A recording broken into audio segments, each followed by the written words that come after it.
Perfecto. Bueno, como saben, somos el Teams. El Teams no nos permite usar herramientas como el Zoom, ¿no? Que de repente podemos señalar y, bueno, a mí me facilita por lo menos bastante a veces señalar un punto en un dibujo, alguna imagen o subrayar algún concepto. Entonces, bueno, vamos a usar este programa. Quería ver si es que obviamente nos ayuda en la comprensión del mismo. Entonces, vamos a empezar. Vamos a comenzar con célula eucariota, ¿correcto? Para ello debemos recordar un poquito de paso, repasamos, tú sabes, estoy interesado mucho en que tú puedas dar tu examen de la mejor forma, así que yo pienso que el repaso continuo es una buena forma de afianzar este concepto, ese conocimiento. Vemos una pequeña comparación, mira, de célula procariota, que hasta ahí, ¿no? Llegaba a la primera unidad, y célula eucariota, que es lo que vamos a hablar hoy día, ¿no?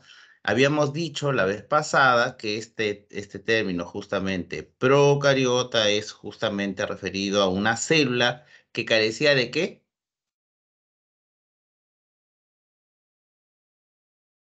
Carecía de ¿qué? La célula procariota. A ver, dime sus características generales, aunque ahí te puedes ayudar un poquito, pero dime obviamente sus características generales, como quien recuerdas.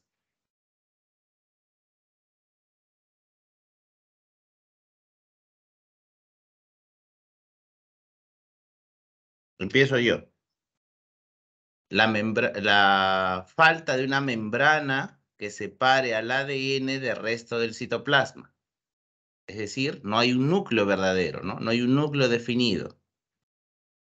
¿Qué más? ¿Qué más caracteriza a la célula procariota? Ya creo que el resto sí está ahí mencionado.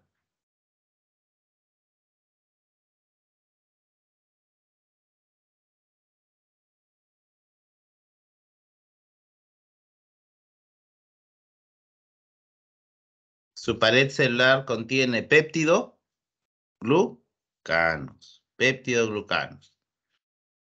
¿Hay organelas en la célula procariota? No. No, muy bien.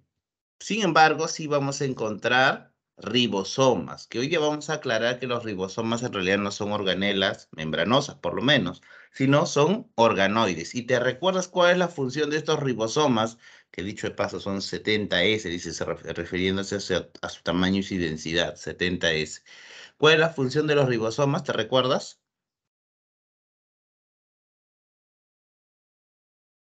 Ayudar a pasar el oxígeno a la sangre. Pues era la insulina, ¿te acuerdas? O sea, esa era una proteína. De los ribosomas eran más bien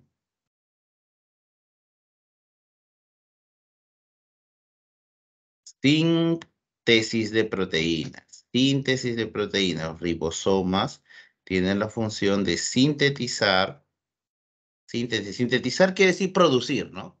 Síntesis de proteínas.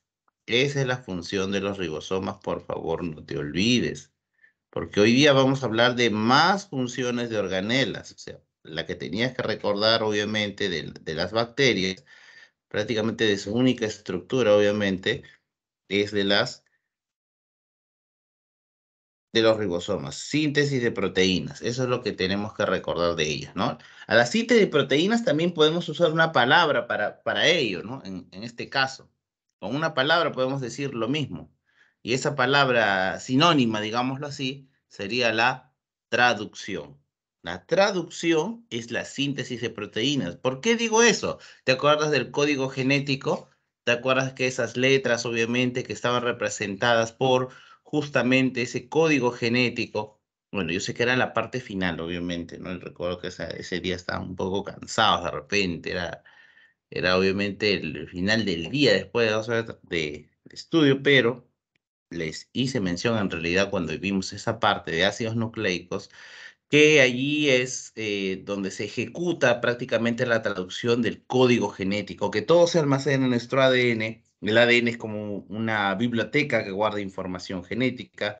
El ARN es aquella que ayuda a expresar esa información genética y para ello obviamente tiene 3 diferentes tipos que ayudarán. Recordarán que son el ARN mensajero, transferencia y el ARN ribosomal.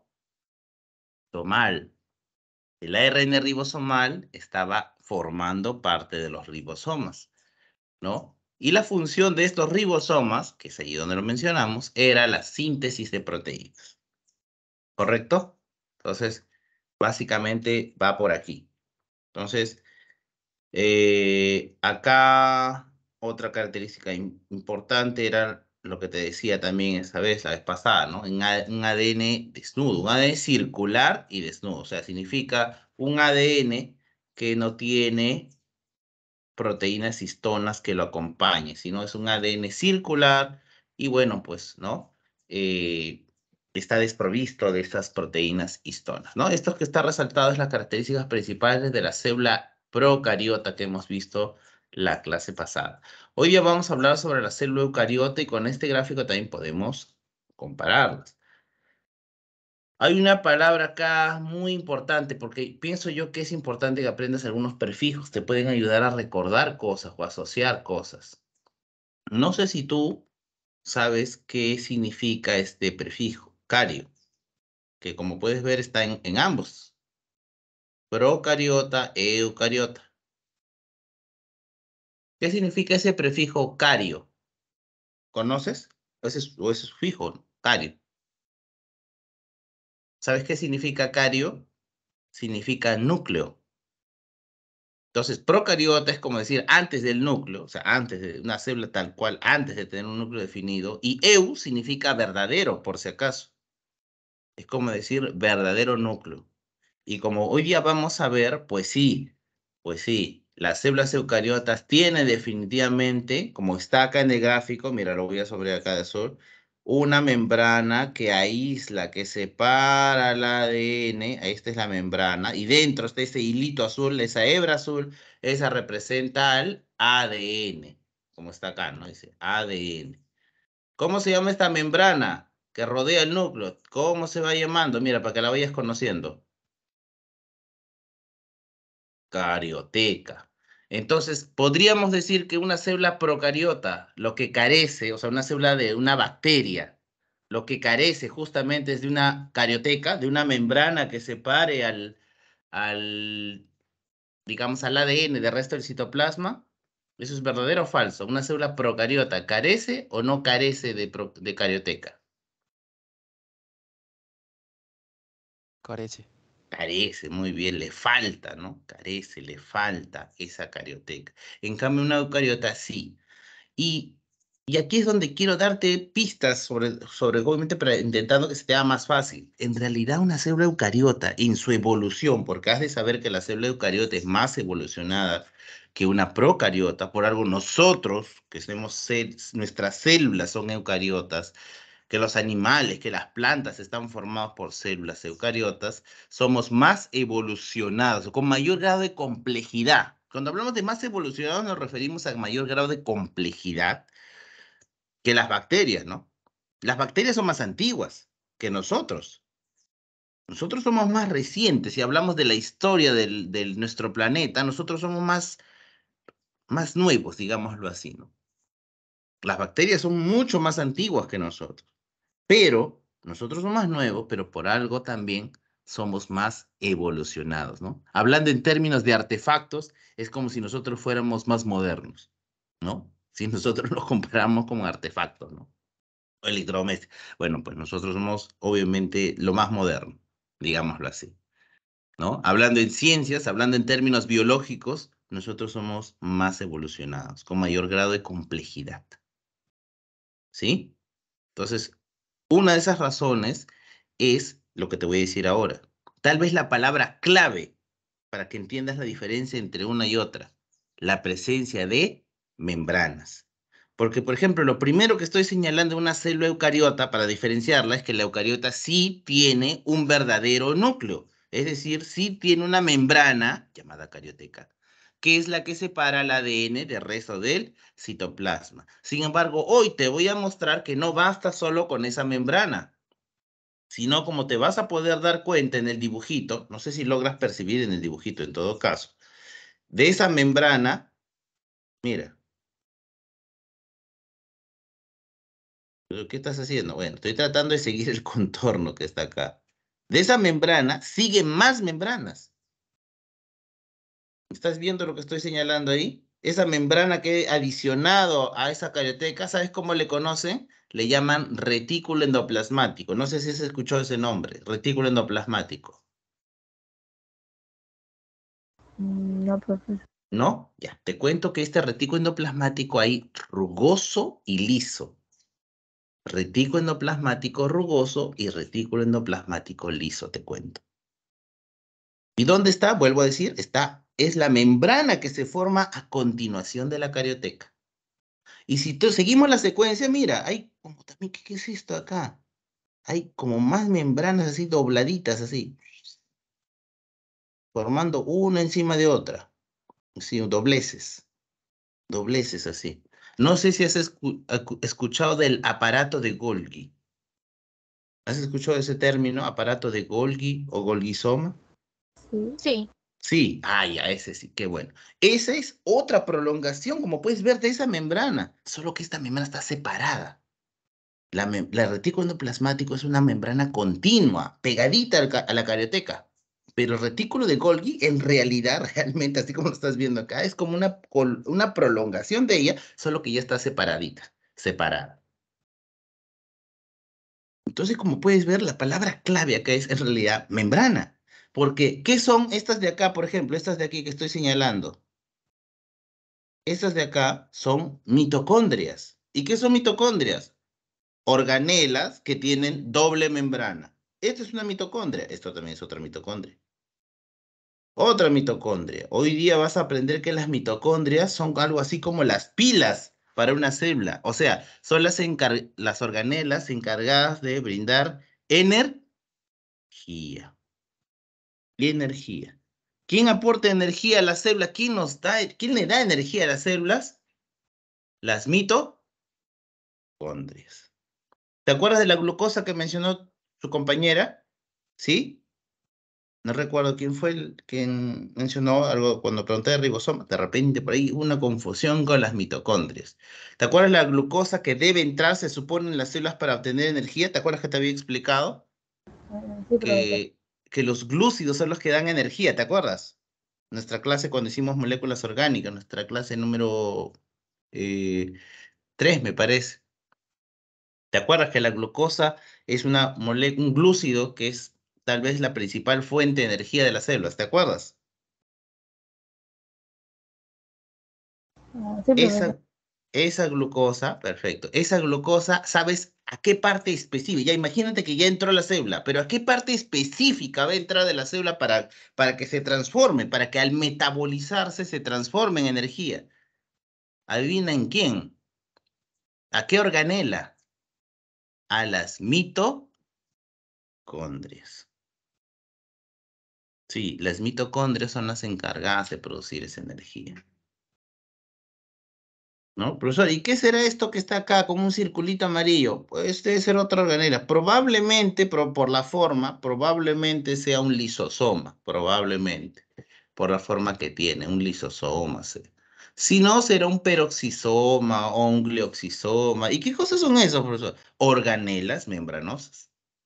Entonces, como puedes darte cuenta, mira, acá en azul te he puesto prácticamente el contorno de todo lo que es membranoso.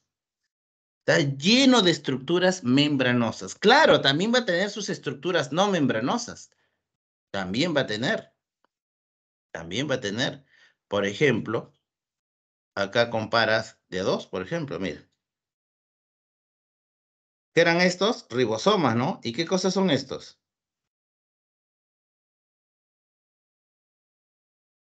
Ribosomas. También ribosomas. O sea, nuestras células eucariotas también tienen ribosomas. ¿Qué hacían los ribosomas, te dije?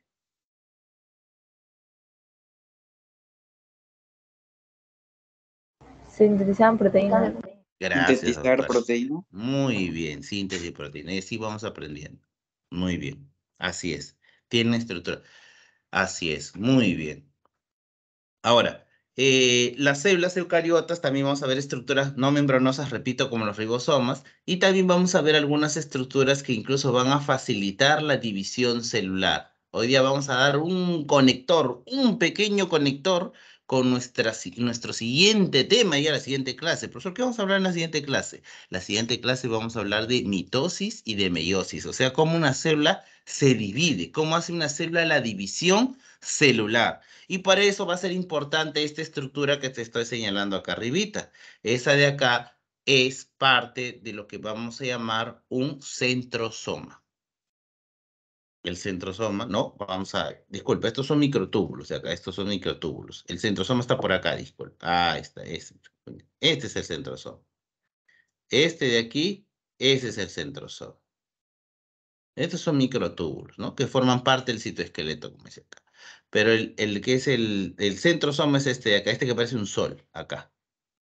Parece un sol ahí, ¿no? Parece una T en medio, no sé si logra ver como una T en medio y luego como unos rayitos alrededor, ¿no?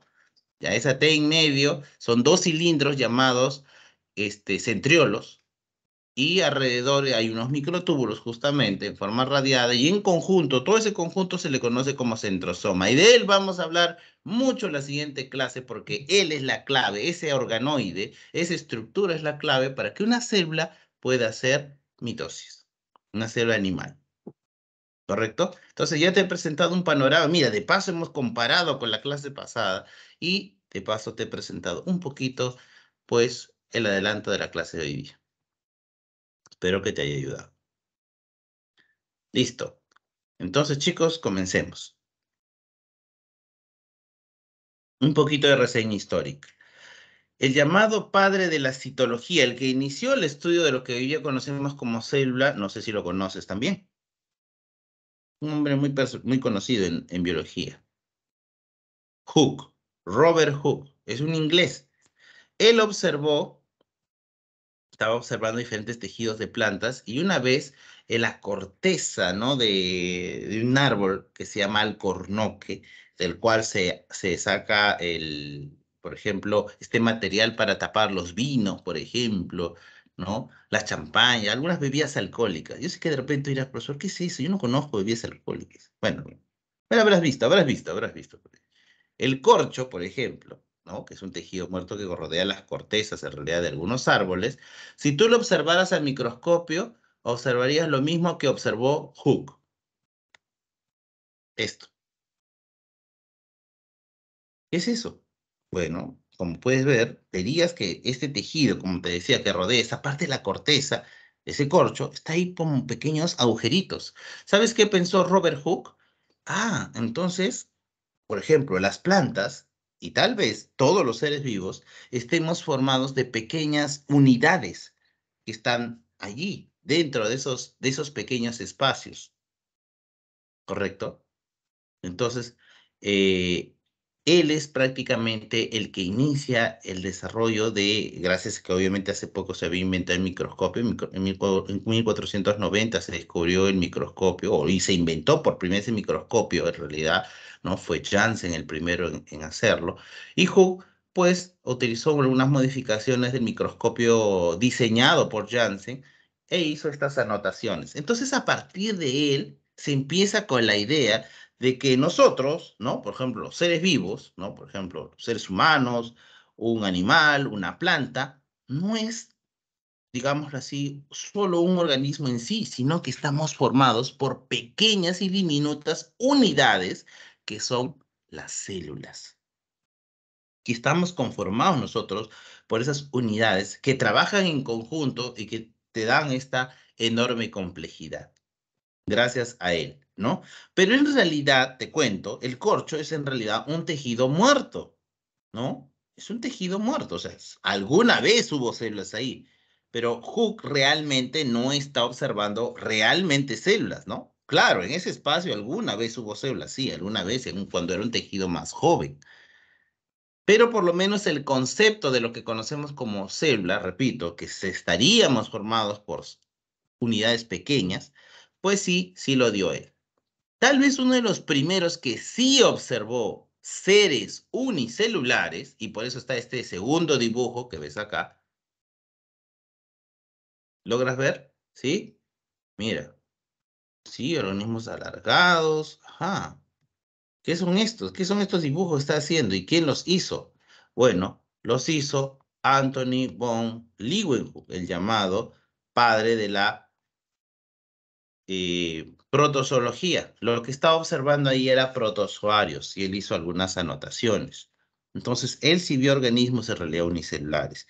Finalmente, Brown, a medida que se desarrollaban microscopios más efectivos, por ejemplo, pudo observar el núcleo ya de una célula, ¿no? Que es esa zona que tú puedes ver aquí, que está como que más manchada, más tinturada. ¿Ves? Esto de acá, esto más condensado, así se ve en un microscopio el núcleo de una célula, ¿no? Las células, todo lo que está alrededor, pero esta zona acá bien concentrada en medio es lo que se conoce como núcleo.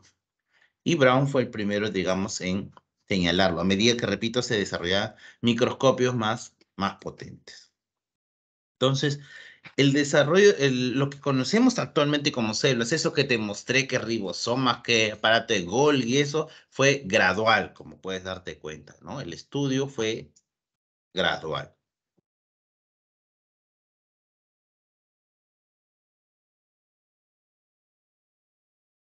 Muy bien, a ver. Teoría celular actual. Entonces, la célula es la unidad más pequeña de la vida, es la unidad morfológica y fisiológica del ser vivo. Las propiedades de los seres vivos dependen de sus células individuales. Esta teoría celular actual y sus tres primeros principios que te acabo de señalar fueron señalados por dos biólogos muy conocidos, bueno, conocidos en el campo de las ciencias, Matthias Schleiden y Theodor Schwann. Matthias Schleiden y Theodor Schwann. Schleiden y Schwann son los padres de la teoría celular actual. Un último punto, que es el que no sé si logran ver en la parte inferior, el que se afirma que toda célula proviene de otra célula, pues eso es propuesto por Rudolf Virchow, disculpe. Entonces, estos tres primeros principios de la teoría celular actual es obviamente lo que corresponde a los enunciados por Schleiden y Schwann. ¿Sí? Y el último por Virchow. Por Virchow. Muy bien.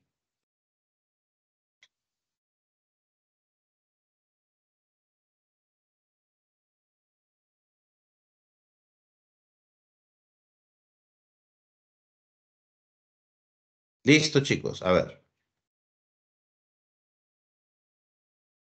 Entonces acá va la definición de lo que es, obviamente, una célula eucariota. Una célula eucariota presenta un núcleo rodeado por una membrana nuclear y posee gran número de estructuras y organelas. Ya sabes que esas organelas, las que más abundan por lo menos, son organelas de tipo membranosas, ¿cierto? Son las más abundantes.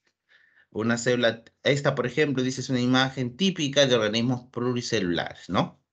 Así es muy común en células pluricelulares, aunque también existen seres unicelulares que son obviamente con células eucariotas. Ese es el caso de protistas, o sea, de protozoarios, y de levaduras, que son hongos unicelulares. A ver, como quien recordamos, las células procariotas, ¿no? Las células procariotas eran comunes ¿en qué reino? A ver, vamos a hacer la anotación para que obviamente lo vayas asociando. Procariota, recordando la clase pasada, procariota.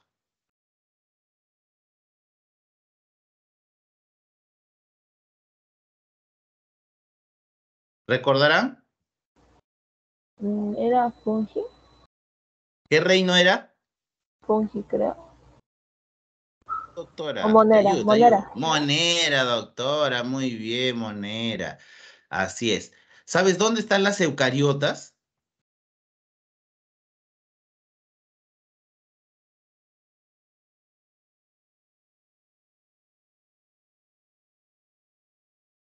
¿Qué reino serían?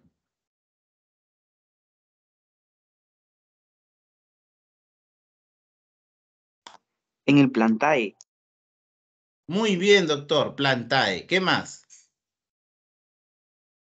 Lo acabamos de decir, está presente en plantas, por eso me dijiste En los plantae, seguro. animales, Animales, así que también sería reino animal. animalia. Muy bien, ¿qué reino más?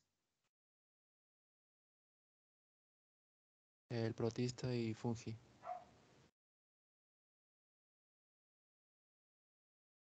Protista y fungi, muy bien.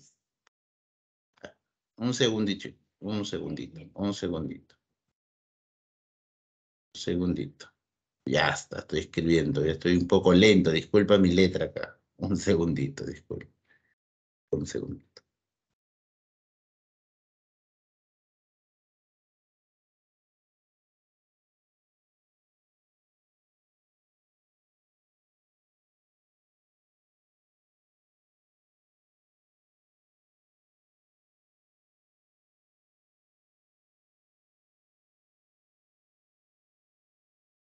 Ya está, listo. Listo, esos son entonces, los que vamos a ver hoy día justamente, ¿no? Plantae, Animalia, Protista y Fungi, ¿cierto? Así es. Entonces, esos son los cuatro reinos, obviamente, que sí está presente. Por eso es que señala acá el dibujito, que es muy común de que encontremos. Esto, ¿sabes qué es? Por ejemplo, este de acá, por ejemplo, ¿sabes qué es? Esta es una célula típica del reino Animalia, del reino de los animales, por ejemplo. Y esta célula de acá, típica de qué será? A ver, deduce, deduce. De reino plantae. Sí, doctora, que justamente cuando tú veas el tema en cualquier libro de biología, en cualquier libro de biología, cuando hables de célula eucariota, es de lo que más vas a hablar, las características de células animales y de plantas. Profesor, y de los protistas y fungis, poquito se ve, pero como decía acá, mira, protista, ¿te acuerdas que tú me dijiste? Acá está, mira, protista. Y del fungi, sí, sí, claro, fungi también, ¿no? Fungi también. Por ejemplo, las levaduras. Las levaduras, si alguna vez has escuchado el término levadura, es un hongo, por eso reino fungi. Pero cuando, ¿no? Como repito, las más conocidas, las más populares, obviamente, son reino animalia y planta, las más conocidas, animales y plantas, pues, ¿no? Y es más, aquí está el cuadro comparativo, mira, entre una célula animal y una célula vegetal. Creo que acá incluso hasta podemos ir deduciendo ya algunas características para que se te haga más fácil, obviamente. Por ejemplo, no sé si logras ver algo muy obvio, me parece, de diferencia que hay entre una planta y un animal. Hablando de su parte externa, mira, mira, mira, ¿cómo es la parte externa de la planta? Es un poco más geométrica, me refiero en el sentido de geométrica como que más rígida, más lineal. ¿Será acaso porque las células de las plantas tienen algo llamado pared? Para el celular. Sí, doctora, ya ves, estás recordando, pared celular. Ahora, si tú te recordarás, no sé si te recordarás en todo caso, cuando vimos nuestra unidad 3, ¿no? Para tu primer examen, justamente. La pared celular de las plantas estaba formada por ¿qué glúcido? Por el almidón. No, no, no, la pared, hija, Celulosa. no la reserva energética, ¿no? Que es el almidón, ¿no? La pared celular está formado por un glúcido llamado, hay una pista, comienza con la letra C.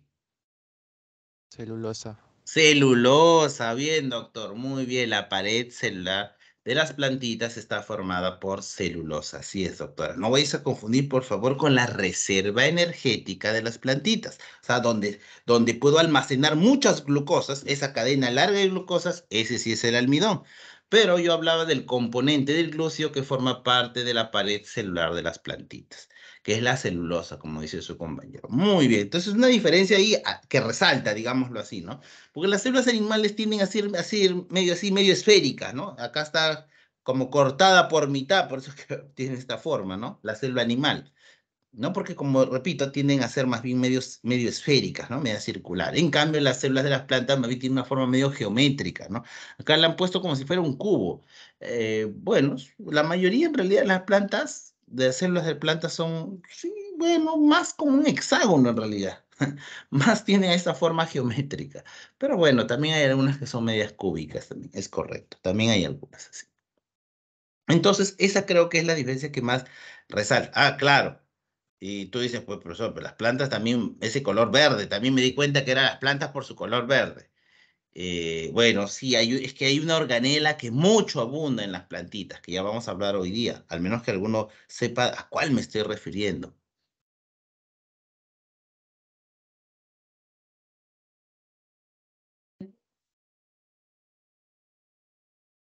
A ver, busca ahí en el dibujito una organela que se vea de color verde.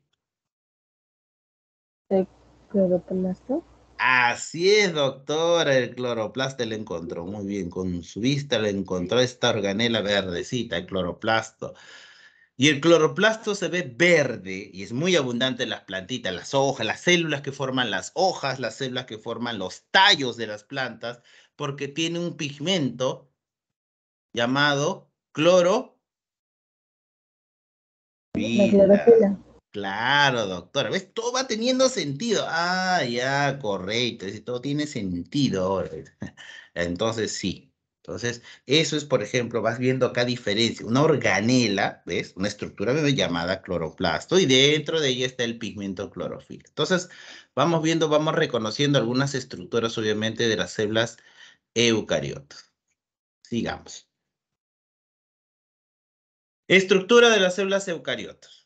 Vamos a comenzar por las cubiertas, ¿sí? Por las cubiertas. Entonces estamos viendo ya algunas cubiertas, está familiarizante con algunas cubiertas y vamos a ver entonces la pared celular. Entonces decimos que la pared celular está presente en algas, hongos y células vegetales, ¿correcto? Que está hecha principalmente de polisacáridos. Ya esta palabra no te es desconocida tampoco, polisacáridos, ¿no? Es una estructura rígida, gruesa, permeable al agua, gases y moléculas pequeñas. Muy bien. Me dijiste que el componente de la pared celular en vegetales, ¿cuál era? ¿Me dijiste?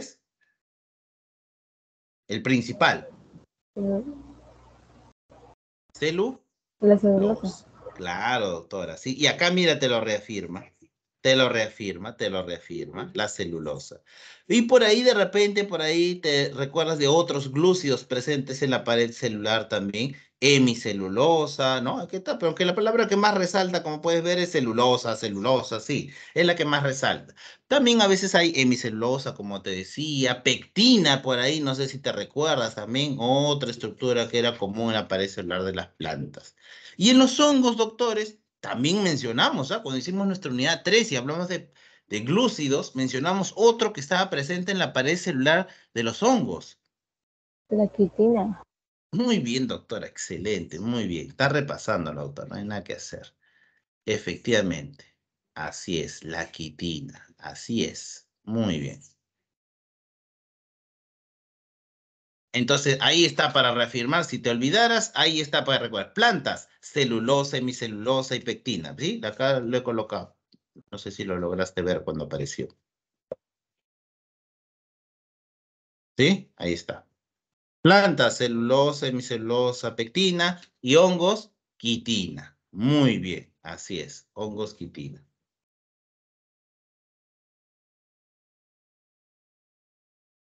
Función de una pared celular, entonces, de acuerdo a lo que hemos dicho, es darle forma a la célula. Al ser una estructura dura, rígida, ¿correcto?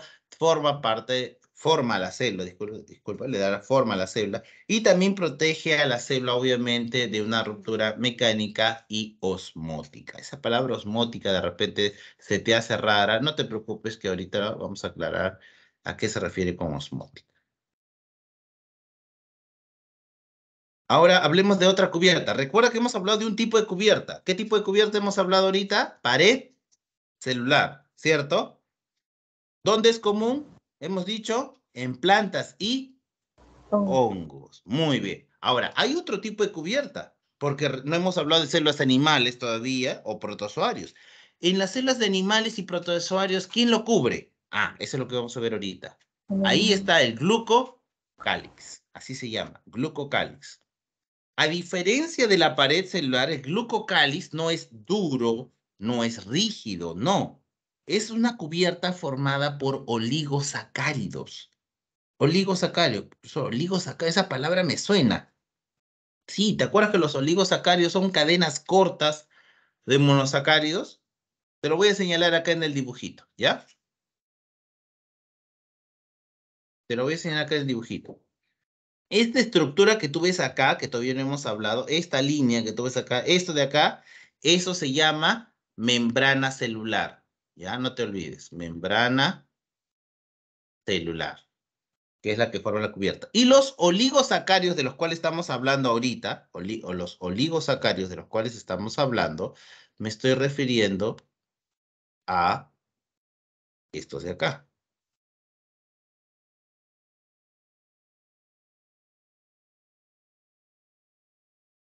¿Logras verlos? Sí, los oligosacáridos.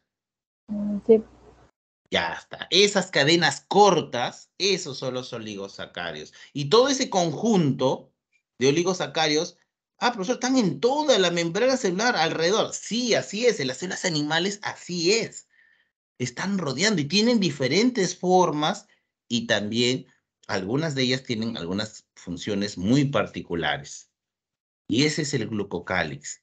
Y esa es la clave también para entender cuál es su función. ¿Cuál es la función del glucocálix? el reconocimiento molecular y celular. Sí, doctora, mire, es bien chévere esta parte. ¿En qué sentido? En que te va a permitir entender muchas cosas. A ver, doctora, te cuento. Cuando una bacteria, digámoslo así, una bacteria entra a tu organismo, tú sabes que tenemos células de defensa, ¿no? Tenemos los glóbulos blancos, por ejemplo, ¿no? ¿Has escuchado de los glóbulos blancos y que estas células sanguíneas participan en la defensa de nuestro organismo, en nuestra inmunología, ¿sí? Sí, Muy bien, doctora. Entonces, mi pregunta es, doctora, ¿cómo crees que reconoce a la bacteria? ¿Cómo la distingue de tanta cantidad de células que tenemos, obviamente, en nuestro organismo? ¿Cómo hará? ¿Será que le pregunta, oye, tú eres una bacteria? O sea, seamos realistas. ¿Qué? ¿Un glóbulo blanco le habla? ¿Tiene boca para hablar? No sé. No, profesor, es que mira que esa. No, es que usamos esas metáforas, ¿no? Mira, o sea, pero en realidad, ¿qué? ¿Tiene ojos los glóbulos blancos entonces? ¿Cómo hace para reconocerla? es por la célula de la memoria, ¿verdad? Como una célula de memoria, linfocito B, de repente me estás hablando de los linfocitos B, profesor, que son las células que se forman en la memoria inmunológica. Luego de que ingresa un microorganismo, un agente extraño en nuestro cuerpo, se forman este tipo de linfocitos que pueden, a la siguiente vez que ingresa un agente parecido, es reconocido. Por eso le conocen como células de memoria. Vuelvo a la pregunta, ¿pero cómo reconoce que es ella? ¿Cómo se da cuenta de que no pertenece a nuestro organismo? ¿Cómo se da a cabo este reconocimiento? ¿Será porque esas bacterias no poseen como nuestras células glucocálix? Glucocálix. Así es, doctor. Entonces nuestro glucocálix nos permite reconocer elementos extraños de los propios. Tus células de defensa, tus glóbulos blancos, sean tus linfocitos, sean tus neutrófilos, cualquier glóbulo blanco puede reconocer a un elemento extraño gracias a que presenta o no glucocálix. Por ejemplo, para diferenciarlo con un virus o con unas bacterias, ¿no? Ahora, ya, ok, profesor, fácil. Pero otra pregunta, profesor, ya que estamos hablando de reconocimiento celular, yo he escuchado que, por ejemplo, si una persona necesita, digamos que un niñito, dijo, tenga un linfoma, que tenga una leucemia. No sé si has escuchado este término, leucemia, también conocido como cáncer a la sangre, pero en realidad una leucemia en realidad es un cáncer a la médula ósea, ¿no? En realidad, que es la parte encargada de formar células sanguíneas. Digamos que tiene leucemia y para salvarse este niño, por suerte ha sido detectado en la primera fase del cáncer, necesita para salvarse de un trasplante de médula ósea. Pero se ve, la mamá quiere donarlo de repente, ¿no? Papá falleció de repente, pero la mamá está ahí, la mamá dice, yo me ofrezco, voy a donar mi médula. Le hacen exámenes y los médicos le dicen, señora, usted no es compatible. ¿Qué significará eso? Que no es compatible. ¿Que no se lleva bien con su hijo de repente? No que Que si no le tienen la misma. traspasan, ajá, si le traspasan le haría algún efecto al niño. Claro, que no sea compatible significa que si que hicieran el trasplante con su médula, el cuerpo del niño rechazaría ese tejido porque su sistema inmunológico lo describía como un extraño. No lo reconocería, otra vez la palabra, no lo reconocería como propio. La interacción de sus células, digamos, ¿cómo identifica que esto no es propio? Pues a través de el glucocálix. El glucocálix, en otras palabras, también, a pesar de que todos nosotros, o sea, tú, yo, nosotros, tu papá, tu mamá, tu vecino, otro profesor de RB, de química, todos en nuestras células tenemos glucocálix, no todos tenemos exactamente los mismos eh, proteínas y glucoproteínas alrededor de nuestras membranas celulares. Exactamente lo mismo, ¿no? De repente tú y tu amigo, de repente, o tú y tu amigo y el profesor de RB también de repente sí tienen algunas. Ah, son compatibles, sí. Pero de repente no somos compatibles con el profesor de aritmética. Lo que te quiero decir es que hay diferentes, a pesar de que somos todos de una misma especie humana, pues hay pequeñas diferencias entre los grupos de una especie. Muchas veces se necesita que estos coincidan para que pueda ser aceptado por nuestro sistema inmunológico. ¿Ok? Eso es lo que te voy diciendo hasta ahora. Como obviamente verás, obviamente es un tema un poquito más complejo, pero esta es una idea para que te des cuenta. Y lo mismo, para hacértela un poquito más sencillo, de repente con un ejemplo más de la vida común, es el caso de los grupos sanguíneos. ¿Has escuchado grupo sanguíneo tipo A, tipo B, tipo AB, tipo O? ¿Has escuchado de eso? Sí. Sí. Sí, ¿no? Sí. ¿Qué significa? A ver, aplicando lo que estamos hablando acá, ¿qué significa? Que en el glucocálix de los glóbulos rojos hay diferentes glucoproteínas u oligosacáridos que van a permitir reconocerlos como tipo A, tipo B, tipo AB o tipo O. Y como tú de repente sabrás, una persona que tiene sangre tipo A, o sea, glóbulos rojos tipo A, solo le puede dar a otro que tiene tipo A. ¿Qué pasaría si uno que tiene sangre tipo A le dona a uno que tiene tipo B? ¿Qué pasaría? Lo rechaza. El glucocálix se Así es. rechazaría. Sí, A incluso menos que puede sea morir, AB, ¿cierto? ¿cierto? Ah, sí, ahí entramos muy bien en el tema más profundo. ¿Cuál es el llamado donador universal? No tiene esas El glucoproteínas. El AB. grupo O, el grupo O. El AB, más bien le dicen el receptor universal. El AB, como tiene los dos, recibe de todos. Profesor, Así, una pregunta, ¿y del O positivo y el negativo, cuáles son las diferencias? ah, ya, tranquila, tranquila, doctora, que eso ya lo vamos a ver en genética, pero te adelanto. Ese positivo y negativo me refiero al RH, que es otro sistema para clasificar la sangre.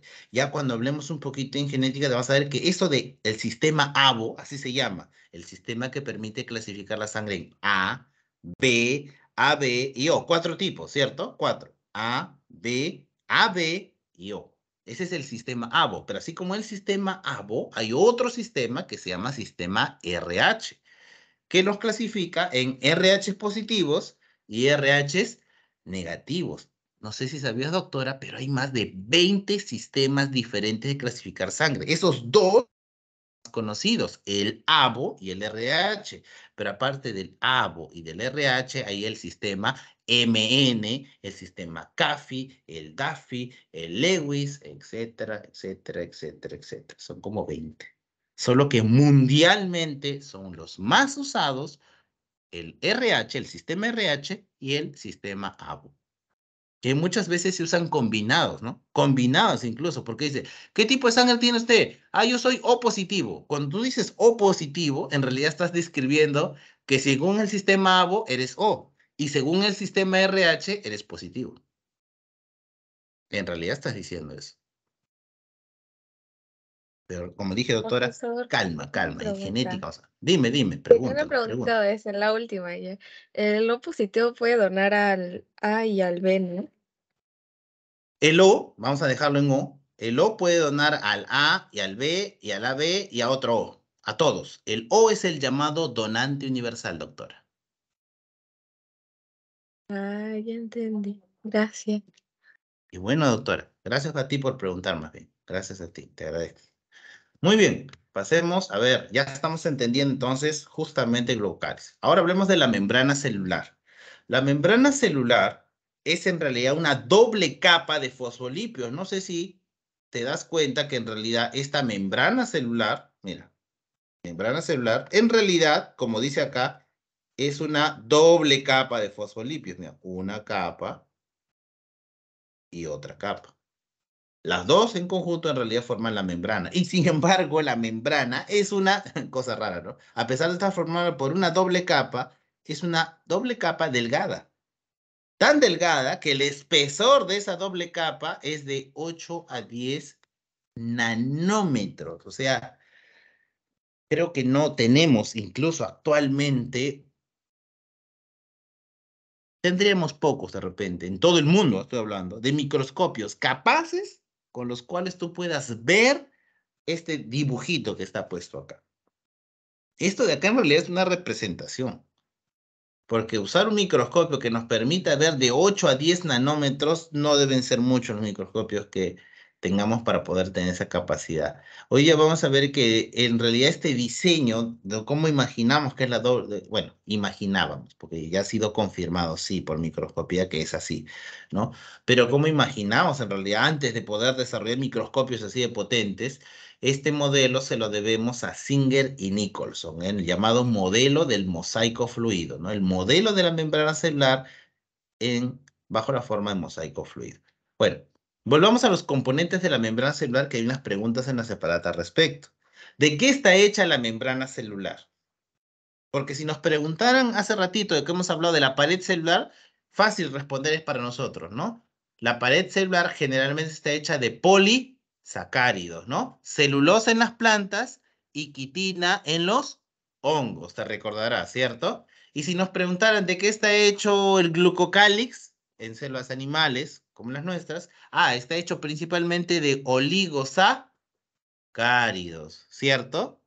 Muy bien. Y si ahora la pregunta fuera, ¿y de qué está hecha la membrana celular, la membrana de nuestras células? Pues diríamos que principalmente, te darás cuenta por los porcentajes, principalmente está hecha ¿de qué? Del 52% de fosfolípidos, Así es, 39% de de proteínas. fosfolípidos y de proteínas. Muy bien, doctora, gracias. Sí, principalmente está hecha de fosfolípidos y proteínas. Incluso el dibujito nos ayuda a reforzar eso, ¿cierto? Porque según el dibujito que está acá, como puedes ver, ahí está esa doble capa que te mencionaba. Una doble capa de fosfolípidos. Profesor, ¿cuáles son los fosfolípidos? Esa palabra me suena. Claro, no sé si te recuerdas, nosotros hemos hablado de fosfolípidos en la clase número 3, cuando hablamos de lípidos, justamente. ¿Te acuerdas que en la clase 3 hablamos de glúcidos y de lípidos?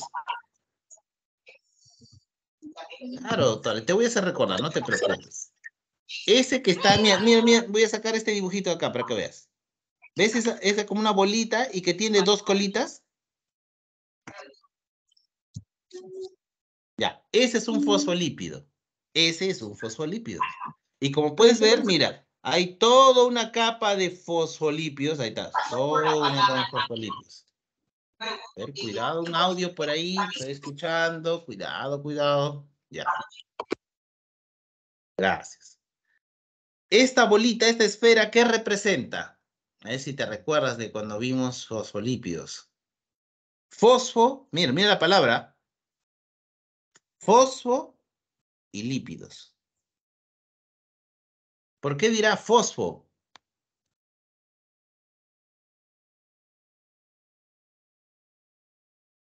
Esa esfera representa al grupo fosfato.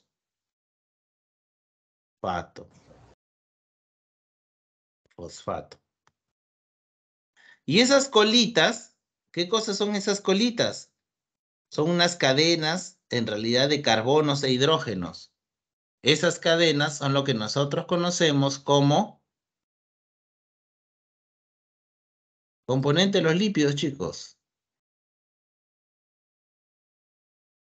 Los ácidos grasos. ¿Te acuerdas que hemos hablado de ácidos grasos? Hemos mencionado ese término, ácidos grasos. Ya, esas colitas son ácidos grasos. De ahí viene el nombre, de fosfolípidos, porque está formado por un grupo fosfato y ácidos grasos. Eso es el principal componente de la membrana celular. Más de la mayor parte, más del 50, más de la mitad, obviamente, de una membrana celular está hecha de fosfolípidos, básicamente. La otra parte importante, ¿no? Tanto que entre las dos forman más del 90%, obviamente, son las proteínas. Vamos a ponerle en otro color, sino para que te des cuenta quiénes son proteínas, aunque creo que sí te llegas a dar cuenta, ¿no? ¿Quiénes son las proteínas?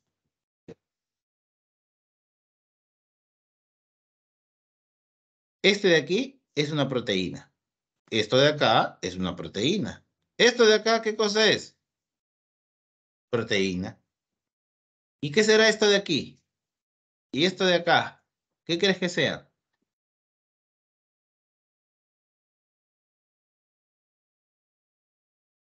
¿Qué crees que sea? Ya está, con este sople. ¿Qué Proteínas son? también. Proteínas también, doctor, efectivamente. O sea, podríamos hacerlo más simple. Podríamos decir que la membrana celular es como dice ahí, como ya hemos dicho, una doble capa de fosfolípidos y que tiene distribuidos en toda su superficie, como un mosaico de proteínas distribuidas al azar, que lo están rodeando. Sí, pues sí, podríamos decir así. Es una mezcla de fosfolípidos, o sea, de doble capa de fosfolípidos y proteínas. Eso básicamente es la membrana celular. Fosfolípidos y proteínas. La función de la membrana celular es permitir el intercambio de materiales. Quiere decir, recuerda que esto es parte, esta membrana celular es parte del contorno de una célula. Si yo dibujo acá una célula, imagina que estoy dibujando una célula. ¿Qué cosa sería esta línea verde alrededor? Sería acá la membrana celular. ¿Qué es esta membrana celular? Es esto. Es esta doble capa de fosfolípidos. Entonces, si una sustancia quiere entrar a la célula, ¿qué tendría que atravesar? Si una sustancia, por ejemplo, la glucosa, si la glucosa va a entrar a la célula, ¿qué necesita atravesar? Una membrana celular.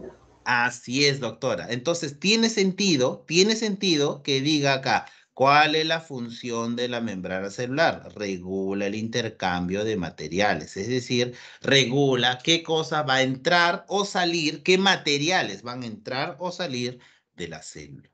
En otras palabras.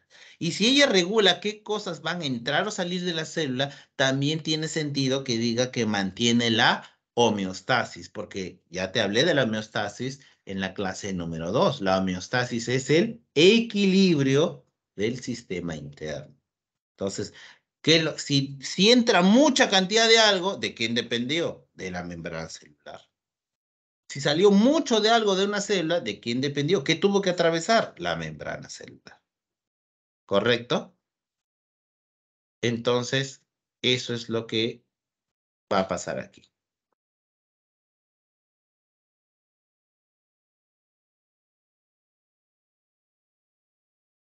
Como dije, el modelo que le conocemos actualmente en la membrana celular se le conoce como el modelo del mosaico fluido. Modelo del mosaico fluido. Fue propuesto por Singer y Nicholson, mira, en 1972, antes que hubieran todos esos microscopios que como ahora tenemos, ¿no? Ellos ya habían deducido que esta era la forma de la membrana celular. Y sí, pues así es la membrana celular. Una doble capa de fosfolípido, todas esas esferas. Ahora yo te puedo preguntar, obviamente, porque yo creo que ya aprendiste esto de acá. ¿Qué cosas serán? Sin ver, ¿qué cosas crees que sea esto?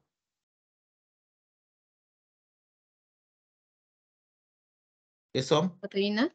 Muy bien, doctora, muy bien, ya ven, bien, caramba. Y estas son cadenas de oligosacáridos. ¿Formarán parte de qué cosa? Estas cadenas de oligosacáridos formarán parte del glucocálix.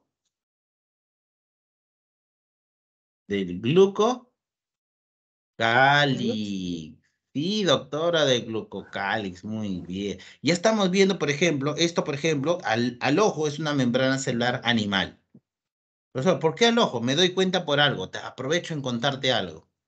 La membrana celular de los animales, y nosotros, recuerda, nosotros los seres humanos estamos dentro del reino animalia, así que nosotros también, nuestra pared celular se distingue porque tenemos, sí, fosfolípidos, proteínas, pero no sé si te has dado cuenta que hay algo por acá también, que es muy abundante. Este El amarillito, esta colesterol. grasita. Sí, doctora. Colesterol es algo que hay muy presente en la membrana celular de nuestras células.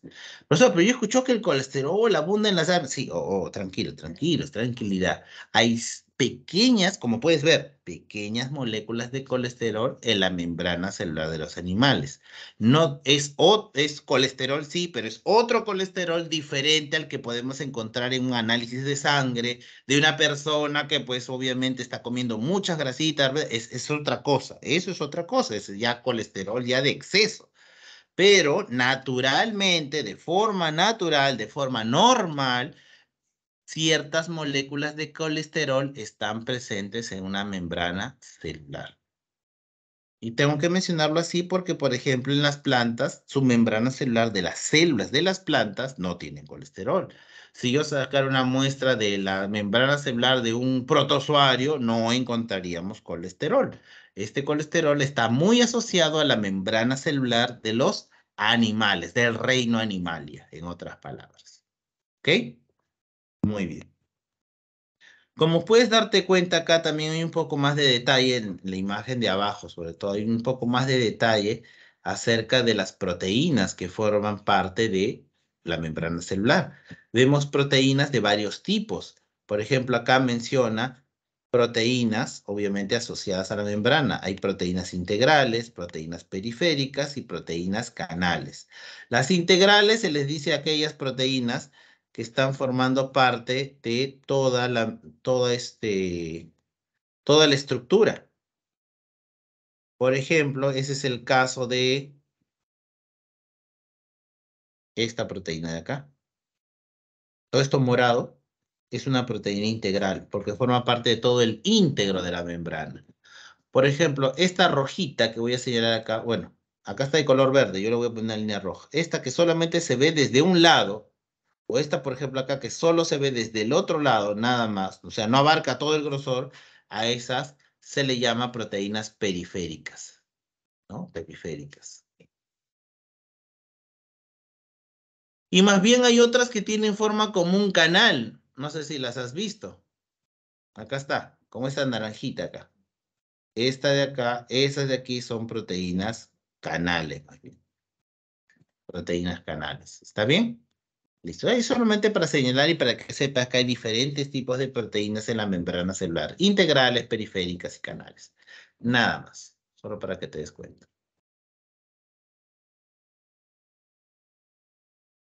Ahora, vamos a ver rapidito nomás este tema, no mucho, en realidad, porque antes le damos un poquito más de tiempo, pero ahora vamos a darle importancia más a la parte del núcleo para que nos conecte con la unidad final, ¿ya? Pero acá sí te voy a hablar de algo. Como puedes darte cuenta, la membrana es importantísima para hablar del transporte a través de ella, ¿cierto? Entonces la pregunta que nos da obviamente acá es, ¿cómo se da el transporte a través de la membrana celular? Ese es nuestro tema. O dicho de otra forma, ¿cómo es la fisiología de la membrana celular? ¿Cómo es el funcionamiento? Fisiología se refiere al funcionamiento de la membrana celular. Para empezar el transporte, entonces, a través de la membrana celular, hay de dos tipos. Nosotros le decimos que hay transporte pasivo y transporte activo. Lo dividimos en dos. Transporte pasivo y transporte activo. Esta línea roja me divide lo que es para arriba, transporte pasivo, y de esa línea roja para abajo, transporte activo. ¿Cuándo se le llama transporte pasivo? Creo que ahí dice también, te está ayudando. ¿Cuánto se le llama transporte pasivo? Cuando no hay gasto de ATP. En otras palabras, cuando no hay gasto de energía. Cuando no se gasta energía, una molécula pasa de un lado al otro sin gastar energía, eso es transporte pasivo. Y profesor, ¿por qué no gastaría energía? Generalmente porque hay mayor concentración de un soluto con respecto al otro lado de la membrana. Entonces, como en este lado de la membrana hay más que en este otro lado, en este lado de aquí, entonces de donde hay más a donde hay menos, pasan las moléculas. Ese es transporte pasivo. ¿Y cuándo se le llama transporte activo? Bueno, transporte activo se le llama así a transporte activo cuando sí hay gasto de energía. Entonces, cuando la célula tiene que emplear energía para introducir o para sacar, como dice acá, ¿no? O sea, para sacar, para allá, o para introducir alguna sustancia, pero para ello tiene que gastar energía, a eso se le llama transporte activo. ¿Ok? Listo. Esto es lo que vamos a mencionar así de forma genérica. ¿Hay cuántos tipos de transporte pasivo? Bueno, acá están justamente señalados los tipos, ¿no? Ahí por acá, no sé si logras ver. Mencionamos el caso del transporte pasivo llamado difusión simple y difusión facilitada. En el caso, obviamente, del transporte activo, vamos a mencionar los dos casos que están presentes acá. Bueno, de forma genérica, el transporte mediante bombas y el transporte conocido mediante vesículas, ¿no? Así es. Cada uno tiene sus ejemplos. Eso es lo que vamos a mencionar de forma genérica, entonces, chicos. ¿Ya? Dije antes, damos un poquito más de detalle. Ahí está, transporte pasivo, transporte activo. Muy bien.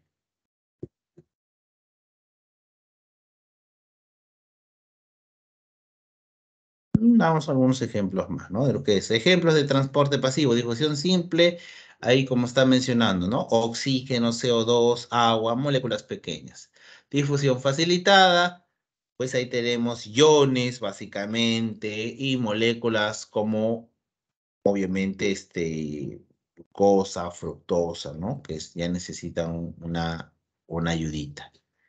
Agua, el transporte de agua a través de una membrana tiene un nombre particular, se le llama ósmosis, ¿no? Y depende de la concentración de los solutos en que el agua fluya de un lado a otro de la membrana. Esa es la ósmosis, ¿no? Hay diferentes tipos, obviamente, que se presentan según el caso sea de una célula animal o de una célula vegetal.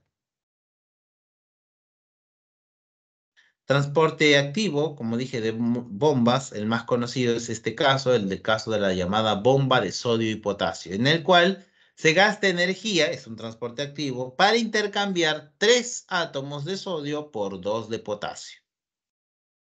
En el transporte activo, conocido como endocitosis, se trata de formar membranas para introducir sustancias, se llama endocitosis, o para sacar sustancias, exocitosis, ¿no?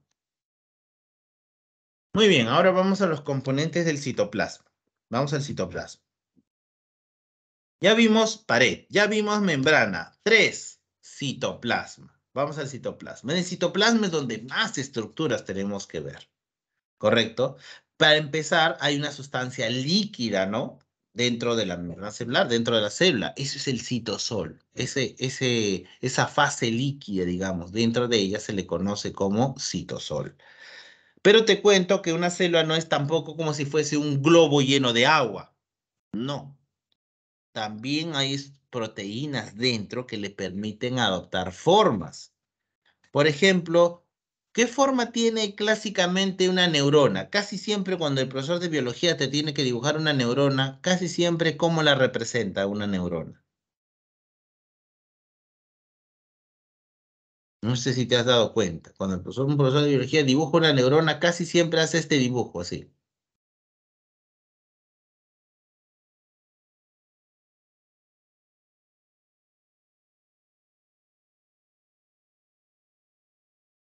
No sé si te habías dado cuenta. Pero casi siempre el profesor de biología hace obviamente un dibujo parecido, pues uno más bonito, más feíto, ¿ves? Y dibuja una neurona así, ¿no? ¿Qué es esto? Una neurona. ¿Y estos chiquitos qué son estos bracitos chiquitos? Las dendritas. ¿Y qué es esta prolongación grande? Ah, el axón, decimos. Casi siempre una neurona la representamos así. Pero esa neurona tiene una forma estrellada, le decimos nosotros. ¿Y cómo es que se queda así? Porque ya te he dicho, la célula no es como un globo de agua, ¿no? O sea, es así. ¿Cómo logra mantener esa forma estrellada? ¿Cómo es que consigue mantener esa forma? ¿Sabes cómo lo consigue? Porque dentro hay un montón de fibras así, cruzadas, entrecruzadas, que van a dar ser como el armazón, como vigas, que van a sostener y dar forma a esa neurona. ¿Cómo crees que se llamará ese conjunto de proteínas que actúan como vigas para sostener y darle forma a esa célula?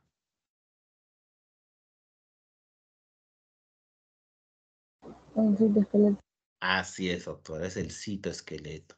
La parte líquida que hay acá adentro, obviamente, de la célula, esa parte acuosa acá, ahí adentro ahí está el citosol. Entonces, entre el citosol y el citoesqueleto conforman la parte interna de una célula. Pero tú sabes que dentro del citoplasma de una célula, ¿qué vamos a encontrar también? ¿Qué vamos a encontrar dentro de ese citoplasma? No solo citosol y citoesqueleto, no solamente eso, ¿cierto? Sino también vamos a encontrar, obviamente, estructuras membranosas. Ya mencionamos a la carioteca. ¿Qué era la carioteca?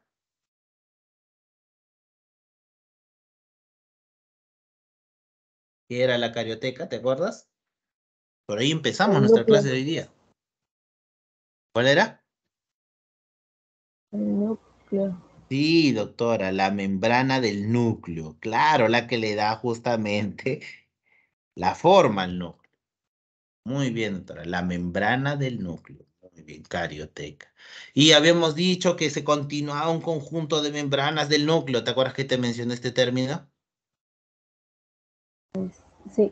Sí, ¿no? Y luego te dije que hay un componente ahí separadito, pero que ahí está, por ejemplo, separadito, pero forma parte en realidad de todo esto. El aparato de Golgi-Golgi. Pero hay otras estructuras membranosas, te había señalado también, ¿cierto? Había otras estructuras membranosas. ¿Cómo le llamábamos? Organela. Así es, doctora. Y ahí es donde vamos a hablar de mitocondrias, lisosomas, glioxisomas, plastidios, peroxisomas, vacuolas, todos esos. Esas son las organelas, esas estructuras membranosas son llamadas organelas. Y también hay unas estructuras que no son membranosas y que en este caso vamos a llamar de organoides. Y en estos organoides ya están el ribosoma y el centrosoma que mencioné.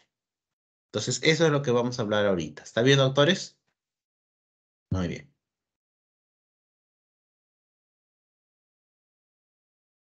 El,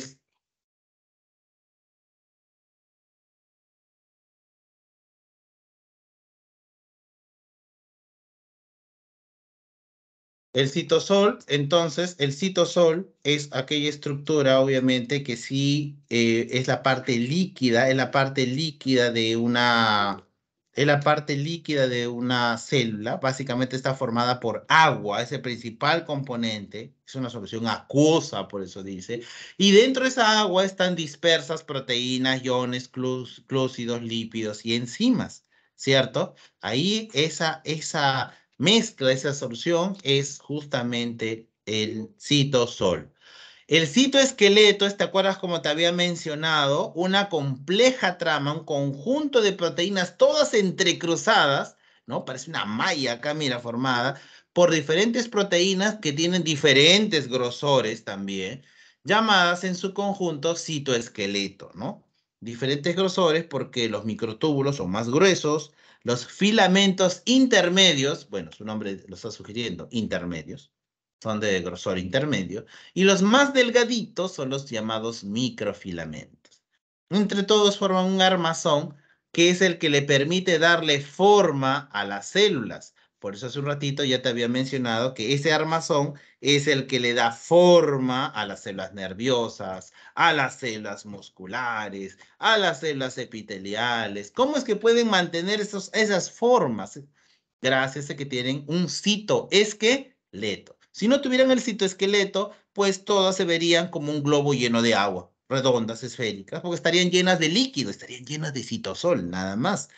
Pero las células no solo tienen citosol, ya te dije, dentro, sino también tienen un citoesqueleto. Entonces, el citoesqueleto es el que le permite dar forma a las células. ¿Está bien? Muy bien. ¿Sí? Sí es. Así es. Muy bien.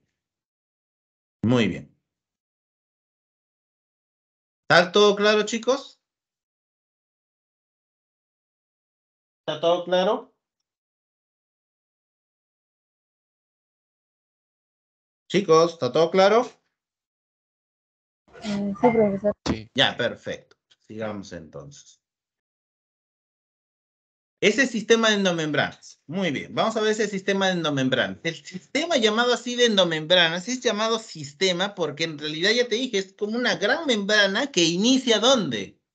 ¿Cuál es el primer componente de este sistema de endomembranas? Mira, que te lo he repetido ya varias veces. ¿Cuál sería el componente número 1? Carioteca.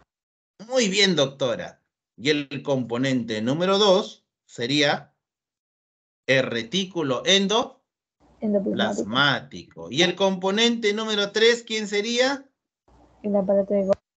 Doctora, muy bien. Gracias. Gracias por carioteca, retículo endoplasmático y aparato de Golgi son los 3 componentes entonces del sistema de endomembranas. Creo que vamos a aprovechar este dibujo para explicarles. Aunque creo que se ve claramente. La carioteca es, a ver, dame una definición de lo que es la carioteca. ¿Qué cosa es la carioteca? El núcleo. En realidad es la membrana del núcleo, ¿cierto? Porque el núcleo es todo, pues todo esto, ¿cierto? Todo. Pero ¿qué es específicamente la carioteca? Específicamente la carioteca, ¿qué cosa La es? membrana del núcleo. La membranita. Esta membranita que ves alrededor, rodeando el núcleo, esa membranita es la carioteca. Porque es que si tú me dices núcleo nomás, estarías diciendo, ah, la carioteca es ADN que está dentro del núcleo. La carioteca son las histonas que están dentro del núcleo. La carioteca es y no es así, ¿cierto? La carioteca es la membrana que rodea el núcleo. Más claro. ¿Sí, doctora? Entonces, esa es la carioteca. La membrana que rodea el núcleo. De esa membrana, esa carioteca se continúa con un conjunto de pliegues, correcto, un conjunto de pliegues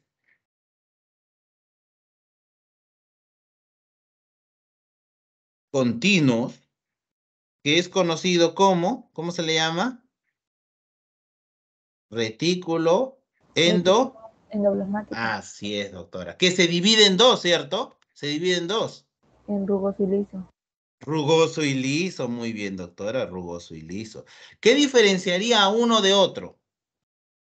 Bueno, acá te voy a decir, a menos que tú sepas de repente y me puedas ganar. ¿Qué cosa diferencia el retículo endoplasmático rugoso, ¿Y tiene del ribosoma? liso?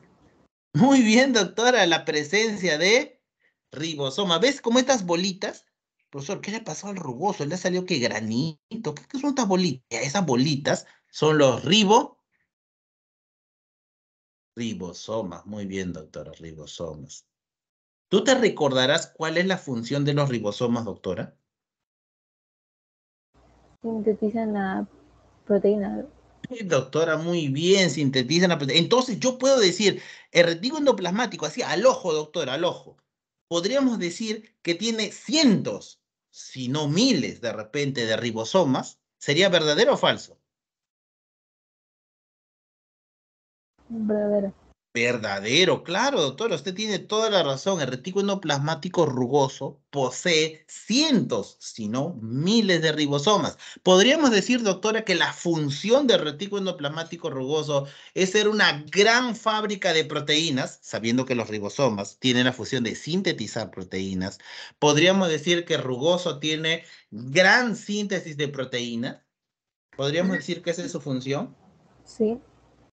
Sí, claro, doctora, claro. Claro.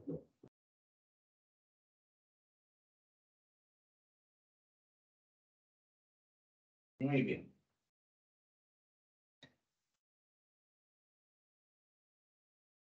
Entonces, el liso más bien carece en realidad de estos ribosomas. El liso, el retículo endoplasmático liso, más bien tiene otra función. La función del retículo endoplasmático liso más bien será, obviamente, sintetizar más bien lípidos, te cuento. Tiene que ver más con la síntesis de lípidos. Ah, el rugoso produce, sintetiza proteínas. Y el liso, mira, porque te acuerdas, hasta comienzan igual. Liso sintetiza lípidos. O sea, así como comienza liso, con de lípidos, también para que te acuerdas. El liso produce lípidos. ¿Correcto? A ver, pregunta, mira, ¿cómo vamos a deduciendo ustedes, doctor? ¿Cómo vamos deduciendo? El colesterol ¿Te acuerdas del colesterol que estaba presente en la membrana celular de las células animales? ¿Te acuerdas del colesterol que te mencioné? ¿Quién crees que lo produce? El retículo endoplasmático liso. Doctora, muy bien, ¿te das cuenta? Muy bien, exacto, exacto. Tienes toda la razón, porque te acabo de decir que lo que es lípidos y necesita la célula, lo produce generalmente el liso. Si fuera una proteína, ¿quién crees que formará las proteínas de las membranas celulares, doctora? El retículo endoplasmático rugoso. ¿Te das cuenta, doctora? ¿Te das cuenta? Muy bien, te felicito. Perfecto. Ahora, entonces, profesor, me va quedando la idea, entonces, que la carioteca es la que protege al ADN que está dentro del núcleo, ¿no? Es la protectora, porque es la membrana que rodea el núcleo. Y yo recuerdo que el ADN es donde está la información genética, claro. Y ahí obviamente ocurrirá, dentro de ese núcleo, ocurrirá la transcripción, o sea, a partir del ADN se formará ARN. Correcto, correcto. Y ese ARN llevaba la información al ribosoma para que ahí se dé la síntesis. Ah, ya entiendo. Todos esos procesos que hemos hablado antes, que dijimos, transcripción, traducción, ocurre aquí nomás, de la carioteca, digamos, o sea, del núcleo al retículo endoplasmático rugoso. Sí, doctores, generalmente ocurre allí. Sí, el retículo endoplasmático en realidad es una fábrica. El rugoso es una fábrica de proteínas y el liso una fábrica de lípidos.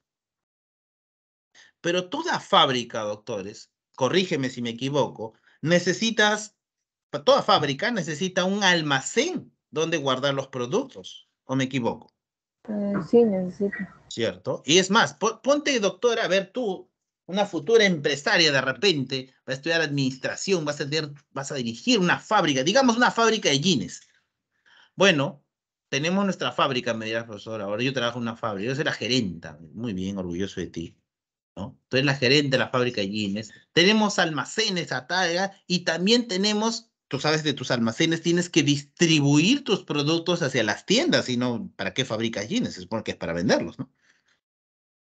Entonces, ¿no crees que necesitas, aparte de almacenar, distribuir el producto, en otras palabras, vamos a aplicar en célula, distribuir esas proteínas que has fabricado, distribuir esos lípidos que has fabricado?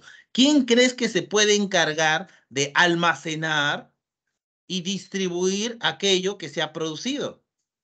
¿Quién crees que será el encargado? ¿Quién tendrá estructuras que puedan almacenar lo que tú estás produciendo, que tenga vesículas donde se almacene y se secrete?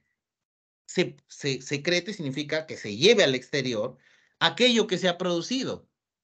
¿Quién será? El aparato de Golgi.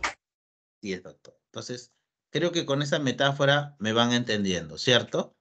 Si el retículo endoplasmático es la gran fábrica, entonces el aparato de Golgi, ¿cuál crees que pueda ser su función? Almacenar. Muy bien. ¿Qué más? Almacenar y, Secretar. claro, y distribuir, digamos, ¿no? O si quieres decirlo, una palabra más propia de biología, secretar. Esa es la palabra que se utiliza, ¿no? En biología, secretar. Distribuir o secretar, obviamente, ¿no?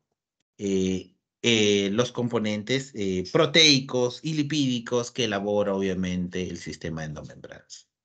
¿Correcto? Entonces, quien se encarga del almacén y la secreción, si te tienes una pregunta en un examen, ¿quién se encarga del almacén y secreción de sustancias producidas por las células? ¿Quién sería tu respuesta? El aparato de Golgi. Así es, doctor. Listo. Bueno, el dibujito se entendió, ¿cierto? Ya, vamos a pasar las letras entonces. Carioteca rodea el material genético, el ADN, ya sabemos que es la membrana, obviamente, que rodea, obviamente, al núcleo, posee aberturas y poros, por si no te habías dado cuenta, está llena de huequitos, de poros, y tiene sentido, pues, ¿no? Porque si dentro está el ADN, y gracias a ese ADN se va a formar ARN mensajero, ¿por dónde saldría el ARN mensajero si no hubiera huequitos, si no hubiera espacios, no hubiera poros, por donde pueda salir ese ARN mensajero? Desde el núcleo hacia afuera. ¿cierto? Tiene sentido que haya poros. El retículo endoplasmático rugoso posee muchos ribosomas en su superficie, como ya te había mencionado. Hay unas proteínas que se llaman riboforinas que las que permiten. Ahora, como es una gran fábrica, algunas células de tu cuerpo, sobre todo algunos órganos de tu cuerpo, tienen sus células llenas de retículo endoplasmático rugoso. ¿Qué órganos se encargan? ¿Qué órganos tendrían justamente sus células llenas de este retículo endoplasmático rugoso? Deben ser órganos que tengan mucha actividad de producción, de secreción, por ejemplo, de secreción de hormonas, por ejemplo. ¿Qué órganos, por ejemplo, tienen gran cantidad de retículo endoplasmático rugoso?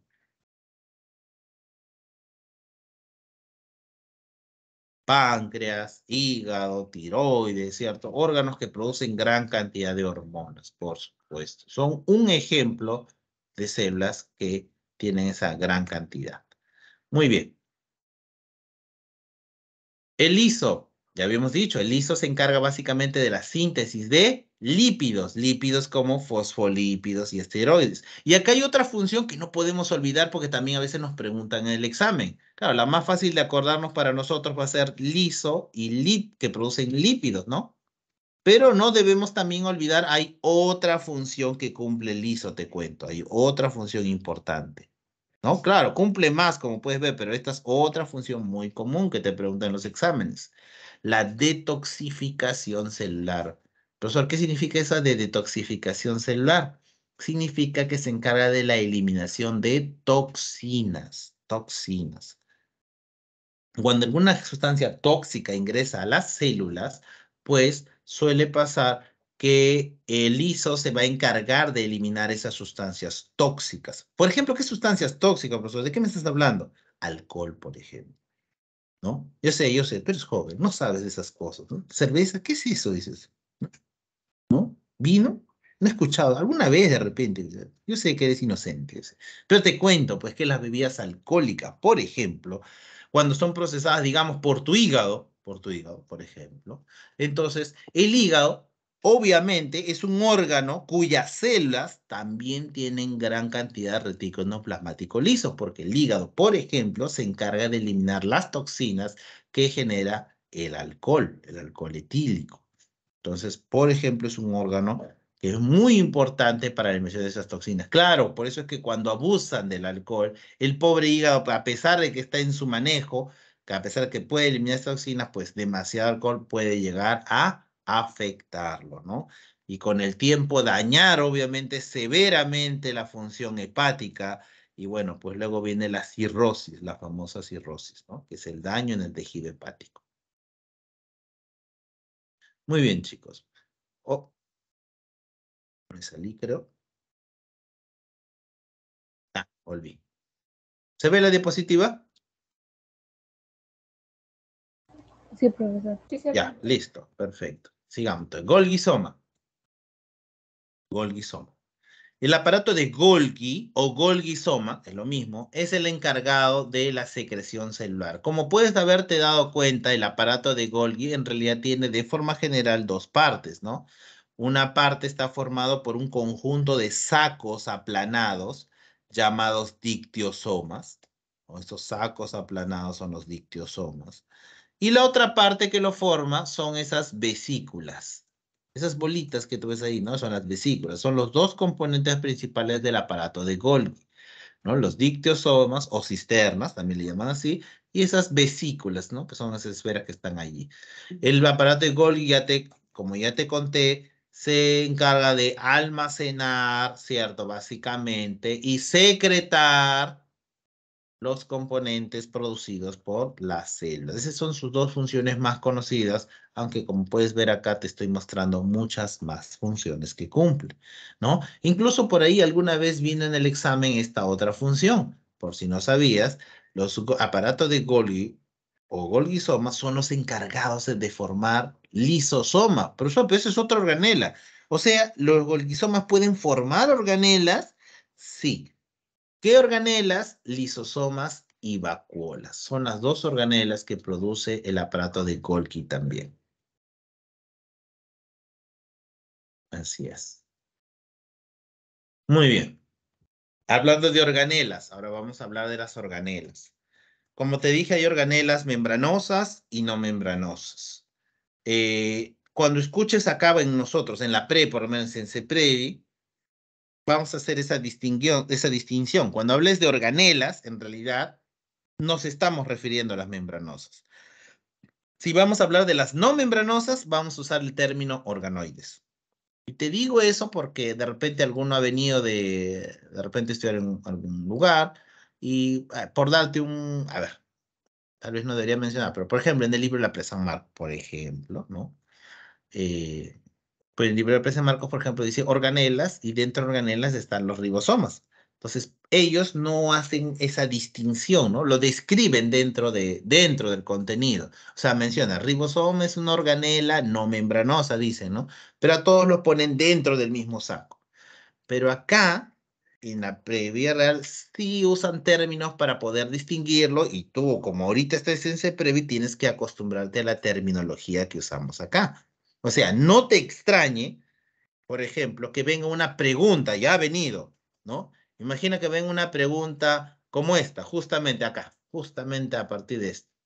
A ver, viene una pregunta, repito, que ya ha venido, y diga, ¿cuál de las siguientes estructuras no es una organela?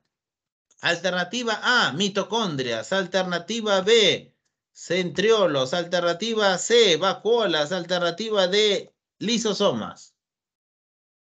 ¿Cuál de estas no es una organela? ¿Sabes cuál sería la respuesta? ¿Cuál crees que sería la respuesta? ¿El lisosoma? No, Toro. La respuesta sería centriolos. Y te explico por qué. Te explico por qué. ¿Cómo es una mitocondria? Esta membrana, una doble membrana en realidad, porque esto celeste representa la membrana externa y esto naranjita representa la membrana interna. Tiene doble membrana todavía. Lisosoma es esta membrana que, bueno, está cortada por mitad, ¿no? Pero que en realidad es como una esfera, obviamente, lisosoma. La vacuola es parecida, solo que más grande.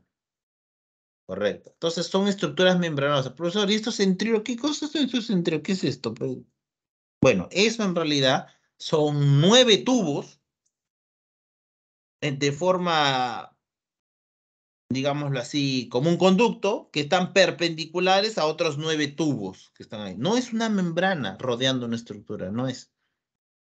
Por lo tanto, acá en el libro de la presa es como le van a llamar a esas estructuras organoides. Aquello que no tiene una membrana le van a llamar organoides. Esta misma pregunta no existiría en la presa Marcos, por ejemplo.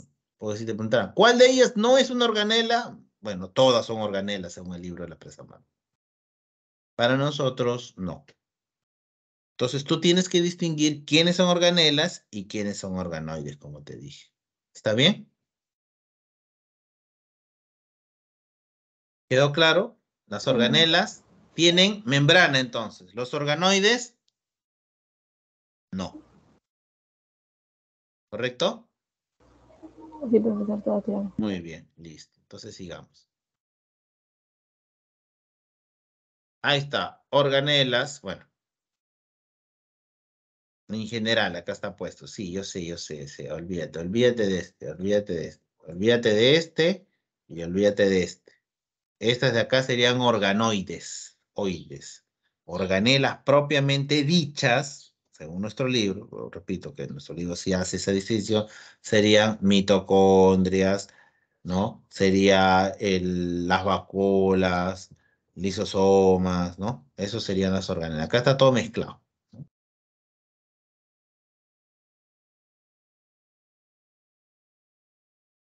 Ahora sí, organelas. Listo.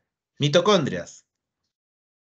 Función de las mitocondrias. Las mitocondrias se encargan de la respiración celular aerobia. Esa es su función. Esa es su función y esa es la que tienes que recordar.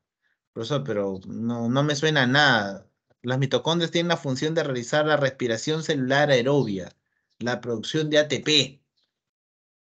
Ya te he dicho, en palabras sencillas, ya te dije, en palabras sencillas, ¿qué significa eso de respiración celular aerobia y producir ATP? Ya te había explicado, en palabras sencillas, ¿qué significa? ¿Cuál es la función de las mitocondrias en palabras sencillas?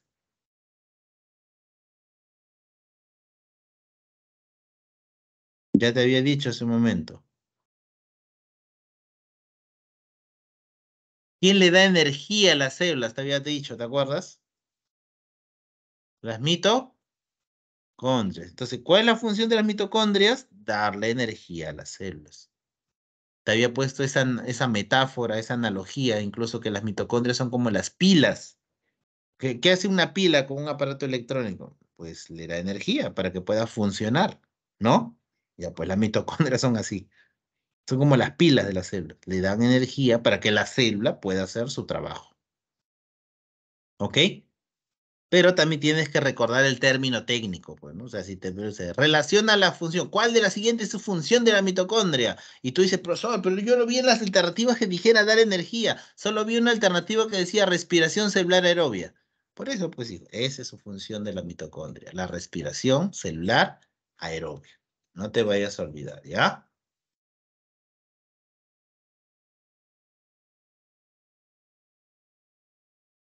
Muy bien. Plastidios, ¿cuál es la función de los plastidios? Los plastidios están presentes más que nada en plantas. Y hay de dos tipos, como se menciona acá. Están los cromoplastos y los leucoplastos. Los cromoplastos son aquellos plastidios que tienen pigmentos de color y los leucoplastos no. Más bien su función es almacenar. Dentro de los cromoplastos, el más conocido y tal vez más importante sea el llamado cloroplasto. ¿Y por qué el cloroplasto pasaría a ser el más importante? Porque tiene un pigmento llamado La clor. la clorofila, la cual es clave, importantísima, clave, fundamental para que ocurra ¿qué cosa?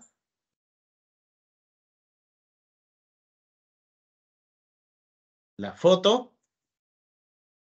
La fotosíntesis. Así es, doctora, la fotosíntesis. Así, sin eso no hay fotosíntesis. Así de simple. ¿Ya? Ahora, te cuento unas particularidades, te cuento de la mitocondria y los plastidios. Tal vez son las organelas más complejas que tengan animales y plantas respectivamente, porque te cuento un secreto de estos dos.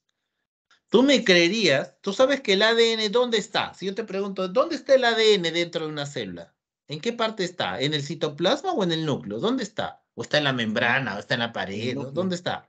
Núcleo, muy bien, doctor, núcleo. Y desde allí controla todo lo que va a hacer la célula. Pero tú me creerías si yo te dijera que el ADN tiene su propio, disculpa, la mitocondria tiene su propio ADN. ¿Me creerías? Que los cloroplastos, este es un cloroplasto, tienen su propio ADN. ¿Me creerías? ¿En serio? Y te doy un dato más, ¿ah? A ver, ¿cómo va tu razonamiento biológico? No solamente tiene su propio ADN, sino que su ADN de él es circular y desnudo. Y tiene ribosomas, tiene sus propios ribosomas, la mitocondria, los plastidios, y sus propios ribosomas son 70S. Ribosoma 70S.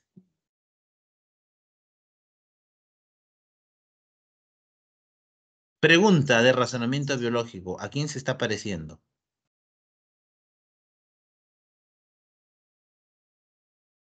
¿A quién se parece? ¿No te parece alguien conocido? Tener su propio ADN circular y desnudo, o sea, sin histonas, y tener sus propios ribosomas 70S, ¿no te hace recordar a algo? Al retículo endoplasmático.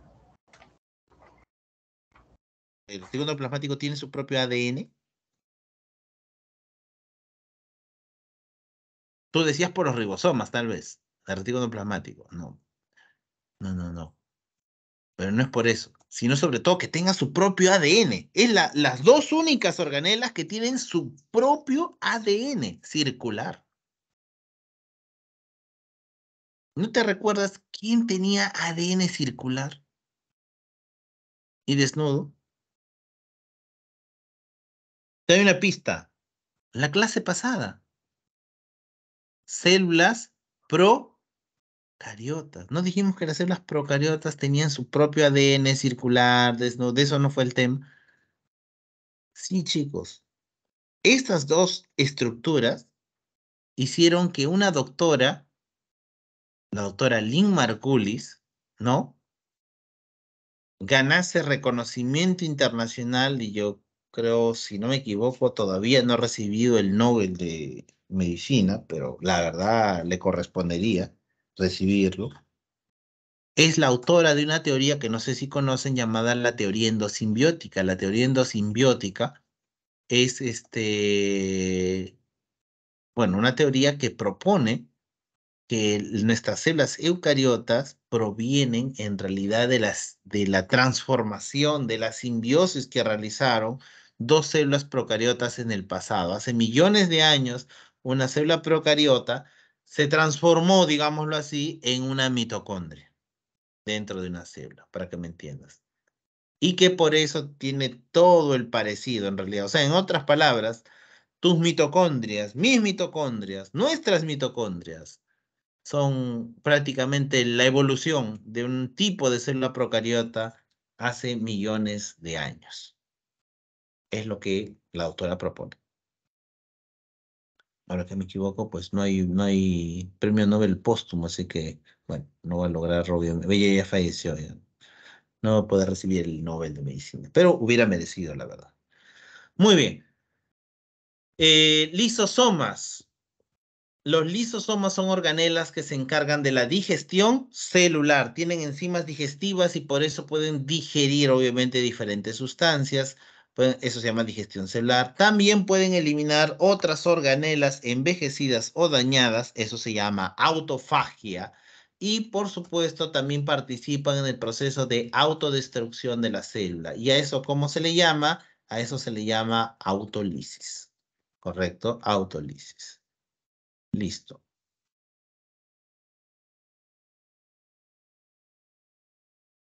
Tenemos acá peroxisomas. ¿Qué son los peroxisomas? Los peroxisomas se encargan del el desdoblamiento prácticamente del peróxido de hidrógeno. O sea, el nombre de peroxisomas viene justamente porque se encargan de metabolizar el peróxido de hidrógeno. ¿Quién es el peróxido de hidrógeno? A ver, chicos, ¿cómo van en química? ¿Cuál es otro nombre común para el peróxido de hidrógeno? Este es el peróxido de hidrógeno, por si acaso.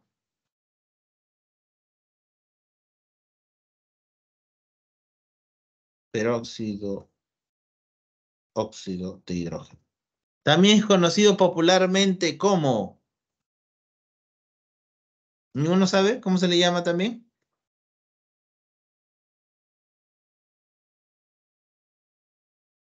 Te doy una pista, ¿ya?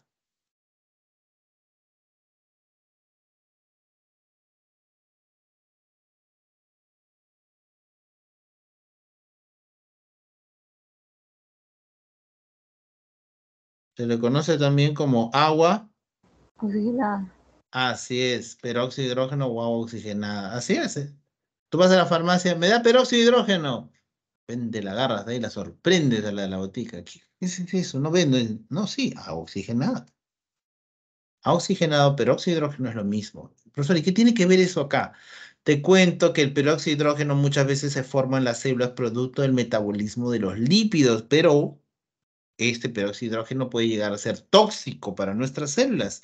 Así es que, si bien es cierto, se forma gracias a las peroxidasas presentes en los peroxisomas, ellos mismos solucionan el problema, porque así como hay peroxidasas, también los peroxisomas poseen una enzima llamada catalasa, que es la que desdobla el peróxido de hidrógeno. Es decir, lo transforma en sustancias inofensivas. Glioxisoma, una organela más bien presente solo en plantas. Por eso lo voy a poner un color verdecito, ¿ya? El glioxisoma es una organela típica de las plantas, presente en células vegetales, por eso de. ¿Y qué hace? Convierte los triglicéridos en carbohidratos. O sea, en otras palabras, transforma grasitas, triglicéridos, ¿en qué los transforma? En carbohidratos, en glúcidos. ¿Por qué haría eso? Bueno, durante el proceso llamado germinación, cuando germina una semilla, porque están muy abundantes en semillas, por eso dice ahí, pues es la que va a permitir que la semillita tenga la energía suficiente para poder desarrollarse y transformarse en una plantita. Entonces, esas primeras etapas se consiguen gracias a que el glioxisoma puede transformar esos triglicéridos en carbohidratos. Las vacuolas, otra organela que es muy común en el reino vegetal, muy común en plantas. También es cierto, está presente en hongos, en algas, pero sobre todo en plantas, es muy común. ¿Cuál es la función de las vacuolas? Generalmente las vacuolas, generalmente lo que almacenan es agua. Casi todas vacuolas, no, debe haber por lo menos una vacuola en una planta que almacene agua y generalmente esa vacuola es la más grande. Pero también las vacuolas pueden almacenar, como dice ahí, materiales, desechos o pigmentos para darle color. Pero vuelvo a decir, lo más común es que almacenen agua. Eso es lo más común. Muy bien. Organoides. ¿Qué eran los organoides? Ahí te lo he puesto para que recuerdes. Eran estructuras no membranosas. Esa era la diferencia. ¿Cuáles son los tipos de organoides que vamos a hablar ahora? Los ribosomas y los centrosomas. Aquí, esta es la forma real que tiene un ribosoma. Como puedes ver, es muy diferente al resto, ¿no, profesor?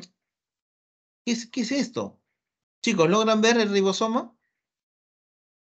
¿Cómo lo describirían a este ribosoma? ¿Cómo lo describirían?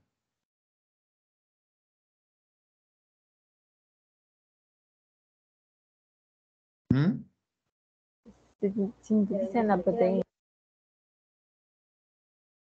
Tiene una forma bastante peculiar, ¿te has dado cuenta? Parece como una madeja de lana que hubieran enrollado así. No es una estructura como el resto que hemos visto que tiene una membrana externa.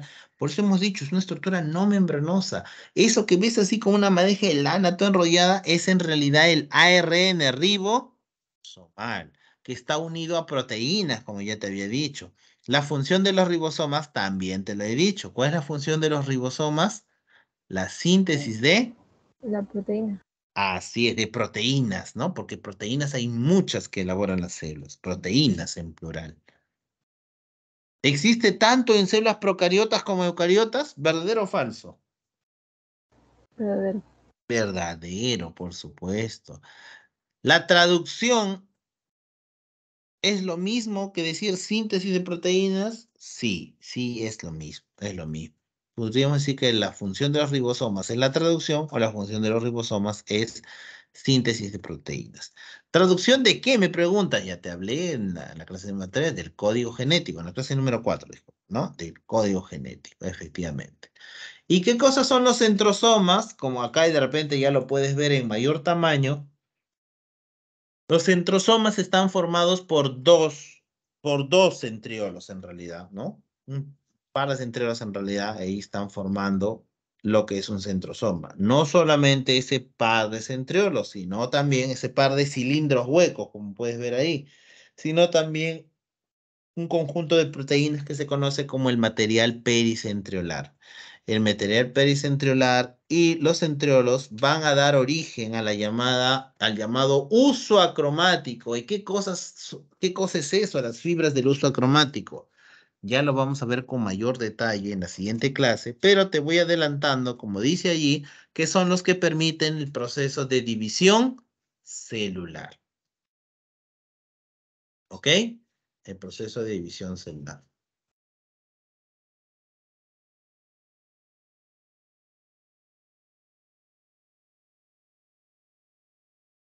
Núcleo, llegamos a la cuarta parte y última. El núcleo. El núcleo está formado, bueno, tú ya lo conoces, por una carioteca, ¿no? Por un nucleolo, por un ADN, ¿no? Cromatina. Entonces vamos a ir viendo algunos componentes. A ver. Núcleo es una estructura grande formada por carioteca, y hemos dicho eso, ¿no? La membrana nuclear. Dentro de esa carioteca que hay carioplasma, la parte líquida, ¿no? El nucleolo, que es una estructura condensada. No sé si logras ver acá en el núcleo. Esta cubierta externa es la carioteca, ¿no? Que delimita lo que es el núcleo. Todo lo que está dentro, todo lo que está dentro es el núcleo. ¿Estamos de acuerdo? Ya, estamos de acuerdo. Entonces, eso obviamente es el núcleo. Ahora, pero no sé si logras ver dentro del núcleo, parece que el núcleo tuviera un núcleo. ¿Logras verlo? Sí, Ya, ese de allí, ¿sabes cómo se llama? nucleolo. Nucleolo, así es, ese es el nucleolo, así es. Entonces, ya sabes, el núcleo está formado por carioteca, que es la membrana que lo rodea, la membrana que rodea el núcleo. Está formado por un carioplasma, que es la parte líquida, ¿sí? Carioplasma es la parte líquida, obviamente, sí que está alrededor. También está formado, obviamente, por la cromatina. ¿Quién vendría a ser la cromatina? Ah, ya. La cromatina es el nombre que toma, obviamente, o sea, carioplasma es la parte líquida, ¿no? Obviamente. Y la cromatina no es otra cosa que,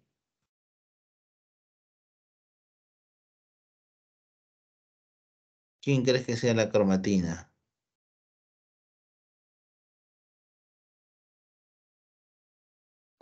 Que el color o el pigmento. No, te vas a sorprender.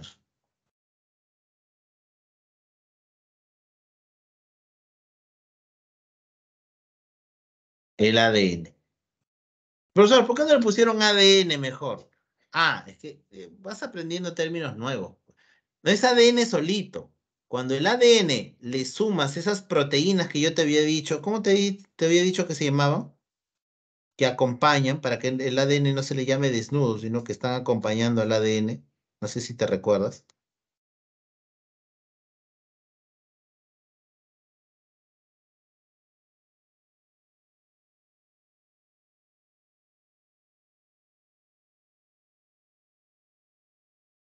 Cuando tú juntas el ADN con las proteínas histonas, juntas, pasan a llamarse cromatina. Entonces, ¿qué cosa es la cromatina? Es que escuches el término cromatina. ¿Qué cosa es? El ADN más los histones. Así es, doctora. Y la siguiente clase, ¿sabes de qué se trata? ¿Sabes de qué se trata la siguiente clase? De por qué esta cromatina, o sea, este ADN más histonas, tiene que condensarse, que compactarse. ¿Sabes cómo se llama cuando este ADN, estas histonas, esta cromatina, se condensa en unos cuerpecitos que parecen corbatitas? ¿Sabes cómo cambia su nombre? De cromatina pasa a llamarse... ¿Cromosoma? Sí, doctora. ¿Has escuchado esta palabra? Cromosomas. ¿Has escuchado esa palabra antes? Sí, Ya. Entonces ahora me puedes decir qué cosas son los cromosomas. ¿De dónde vienen los cromosomas?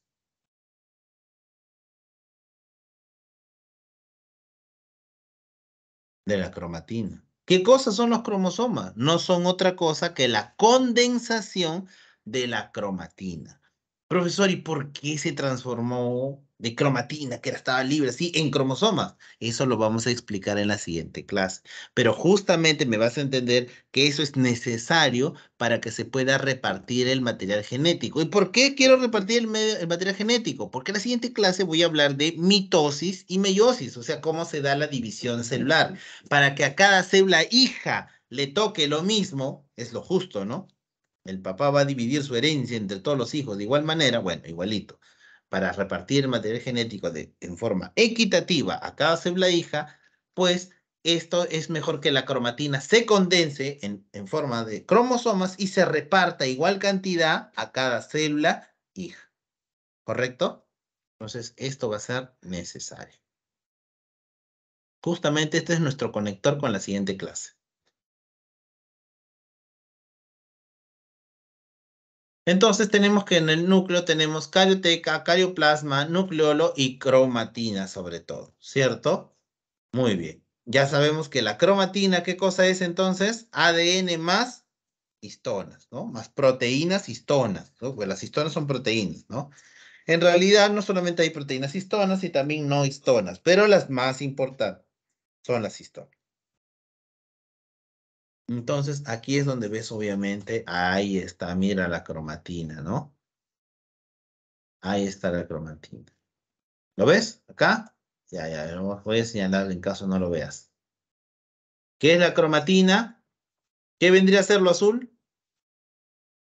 ¿Esto sí? ¿Qué vendría a ser lo azul? El ADN, Así es. ¿Y qué vendría a ser esas bolitas naranjas?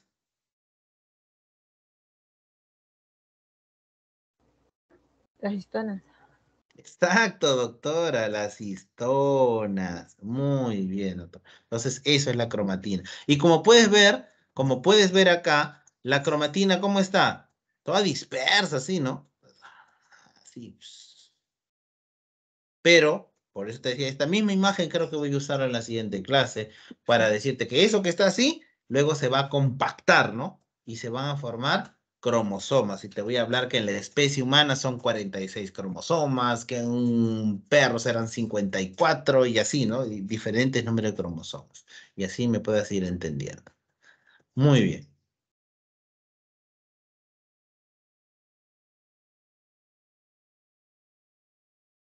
Las partes de, obviamente, la cromatina. Cuando el ADN da vueltas alrededor de los histonas, esa parte específica se llama nucleosoma. Esa parte específica.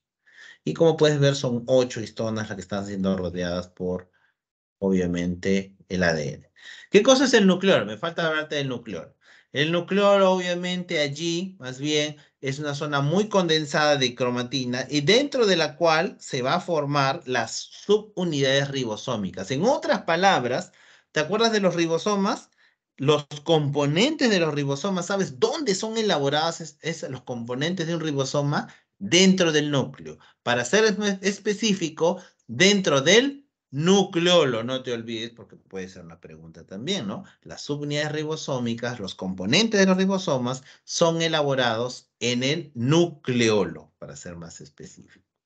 Correcto. ¿Qué podemos decir del carioplasma? Que no hemos dicho mucho. Bueno, en el carioplasma lo que va a ocurrir básicamente son dos procesos muy conocidos. La duplicación del ADN, que veremos en la siguiente clase, y también la transcripción, que es la formación del ARN mensajero. Del ARN mensajero. Ahí está un cromosoma. Ya hemos dicho que el cromosoma se forma de la condensación de la cromatina, ¿no? La cromatina se condensa y se forman cromosomas. ¿Cuántos cromosomas son en la especie humana? 23 pares o 46, que es lo mismo, ¿cierto? Porque si yo digo 23 pares, es como decir 23 por 2. 23 por 2, ¿cuánto es? 46. Varones y mujeres tenemos los mismos cromosomas, exceptuando el último par. ¿Qué forma, qué aspecto tiene el último par? Es bien conocido, ¿no? ¿Cómo es en la mujer? Por la forma que tiene, sobre todo, se le llama así. ¿Cómo será en el caso de la mujer? El último par. ¿XY? No, Y. X, X. Me parecen unas X, pues, ¿no? X, X. En cambio, en el varón, ahí está justamente. En un varón, XY. XY. Entonces, obviamente, vemos ahí los 23 pares de cromosomas. Dependiendo si es varón o mujer, el último par será llamado XX en una mujer o XY en un varón, el último par. ¿Correcto? Muy bien. Por su forma, para terminar, obviamente, acá está. Tenemos metacéntrico, submetacéntrico, acrocéntrico y telocéntrico, siendo que el último es el que no existe en la especie humana. Ese último no hay en la especie humana. Entonces, ¿no existe? No, yo he dicho que no existe en la especie humana, pero sí hay en plantas. Hay plantas que tienen este tipo de cromosoma. Pero cuando los dos brazos son del mismo tamaño, ahí se le llama metacéntrico. Cuando un brazo es más largo que el otro, submetacéntrico. Cuando uno es notoriamente muy pequeñito, pero existe, solo que muy pequeñito, se llama acrocéntrico. Y finalmente, si no existe uno de los brazos en un lado, pues se le llamará telocéntrico, en este caso. ¿Sí? Muy bien, chicos. Ya dijimos que hay 23 pares, los 22 primeros pares en el ser humano se les conoce como somáticos y el último par se le conoce como sexual porque es el que determina el sexo.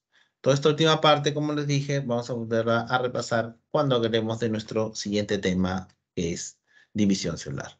Listo, chicos. Hasta acá llegó la clase de hoy día. Muchas gracias por su atención. Resuelvan la separata, no se olviden. Un abrazo.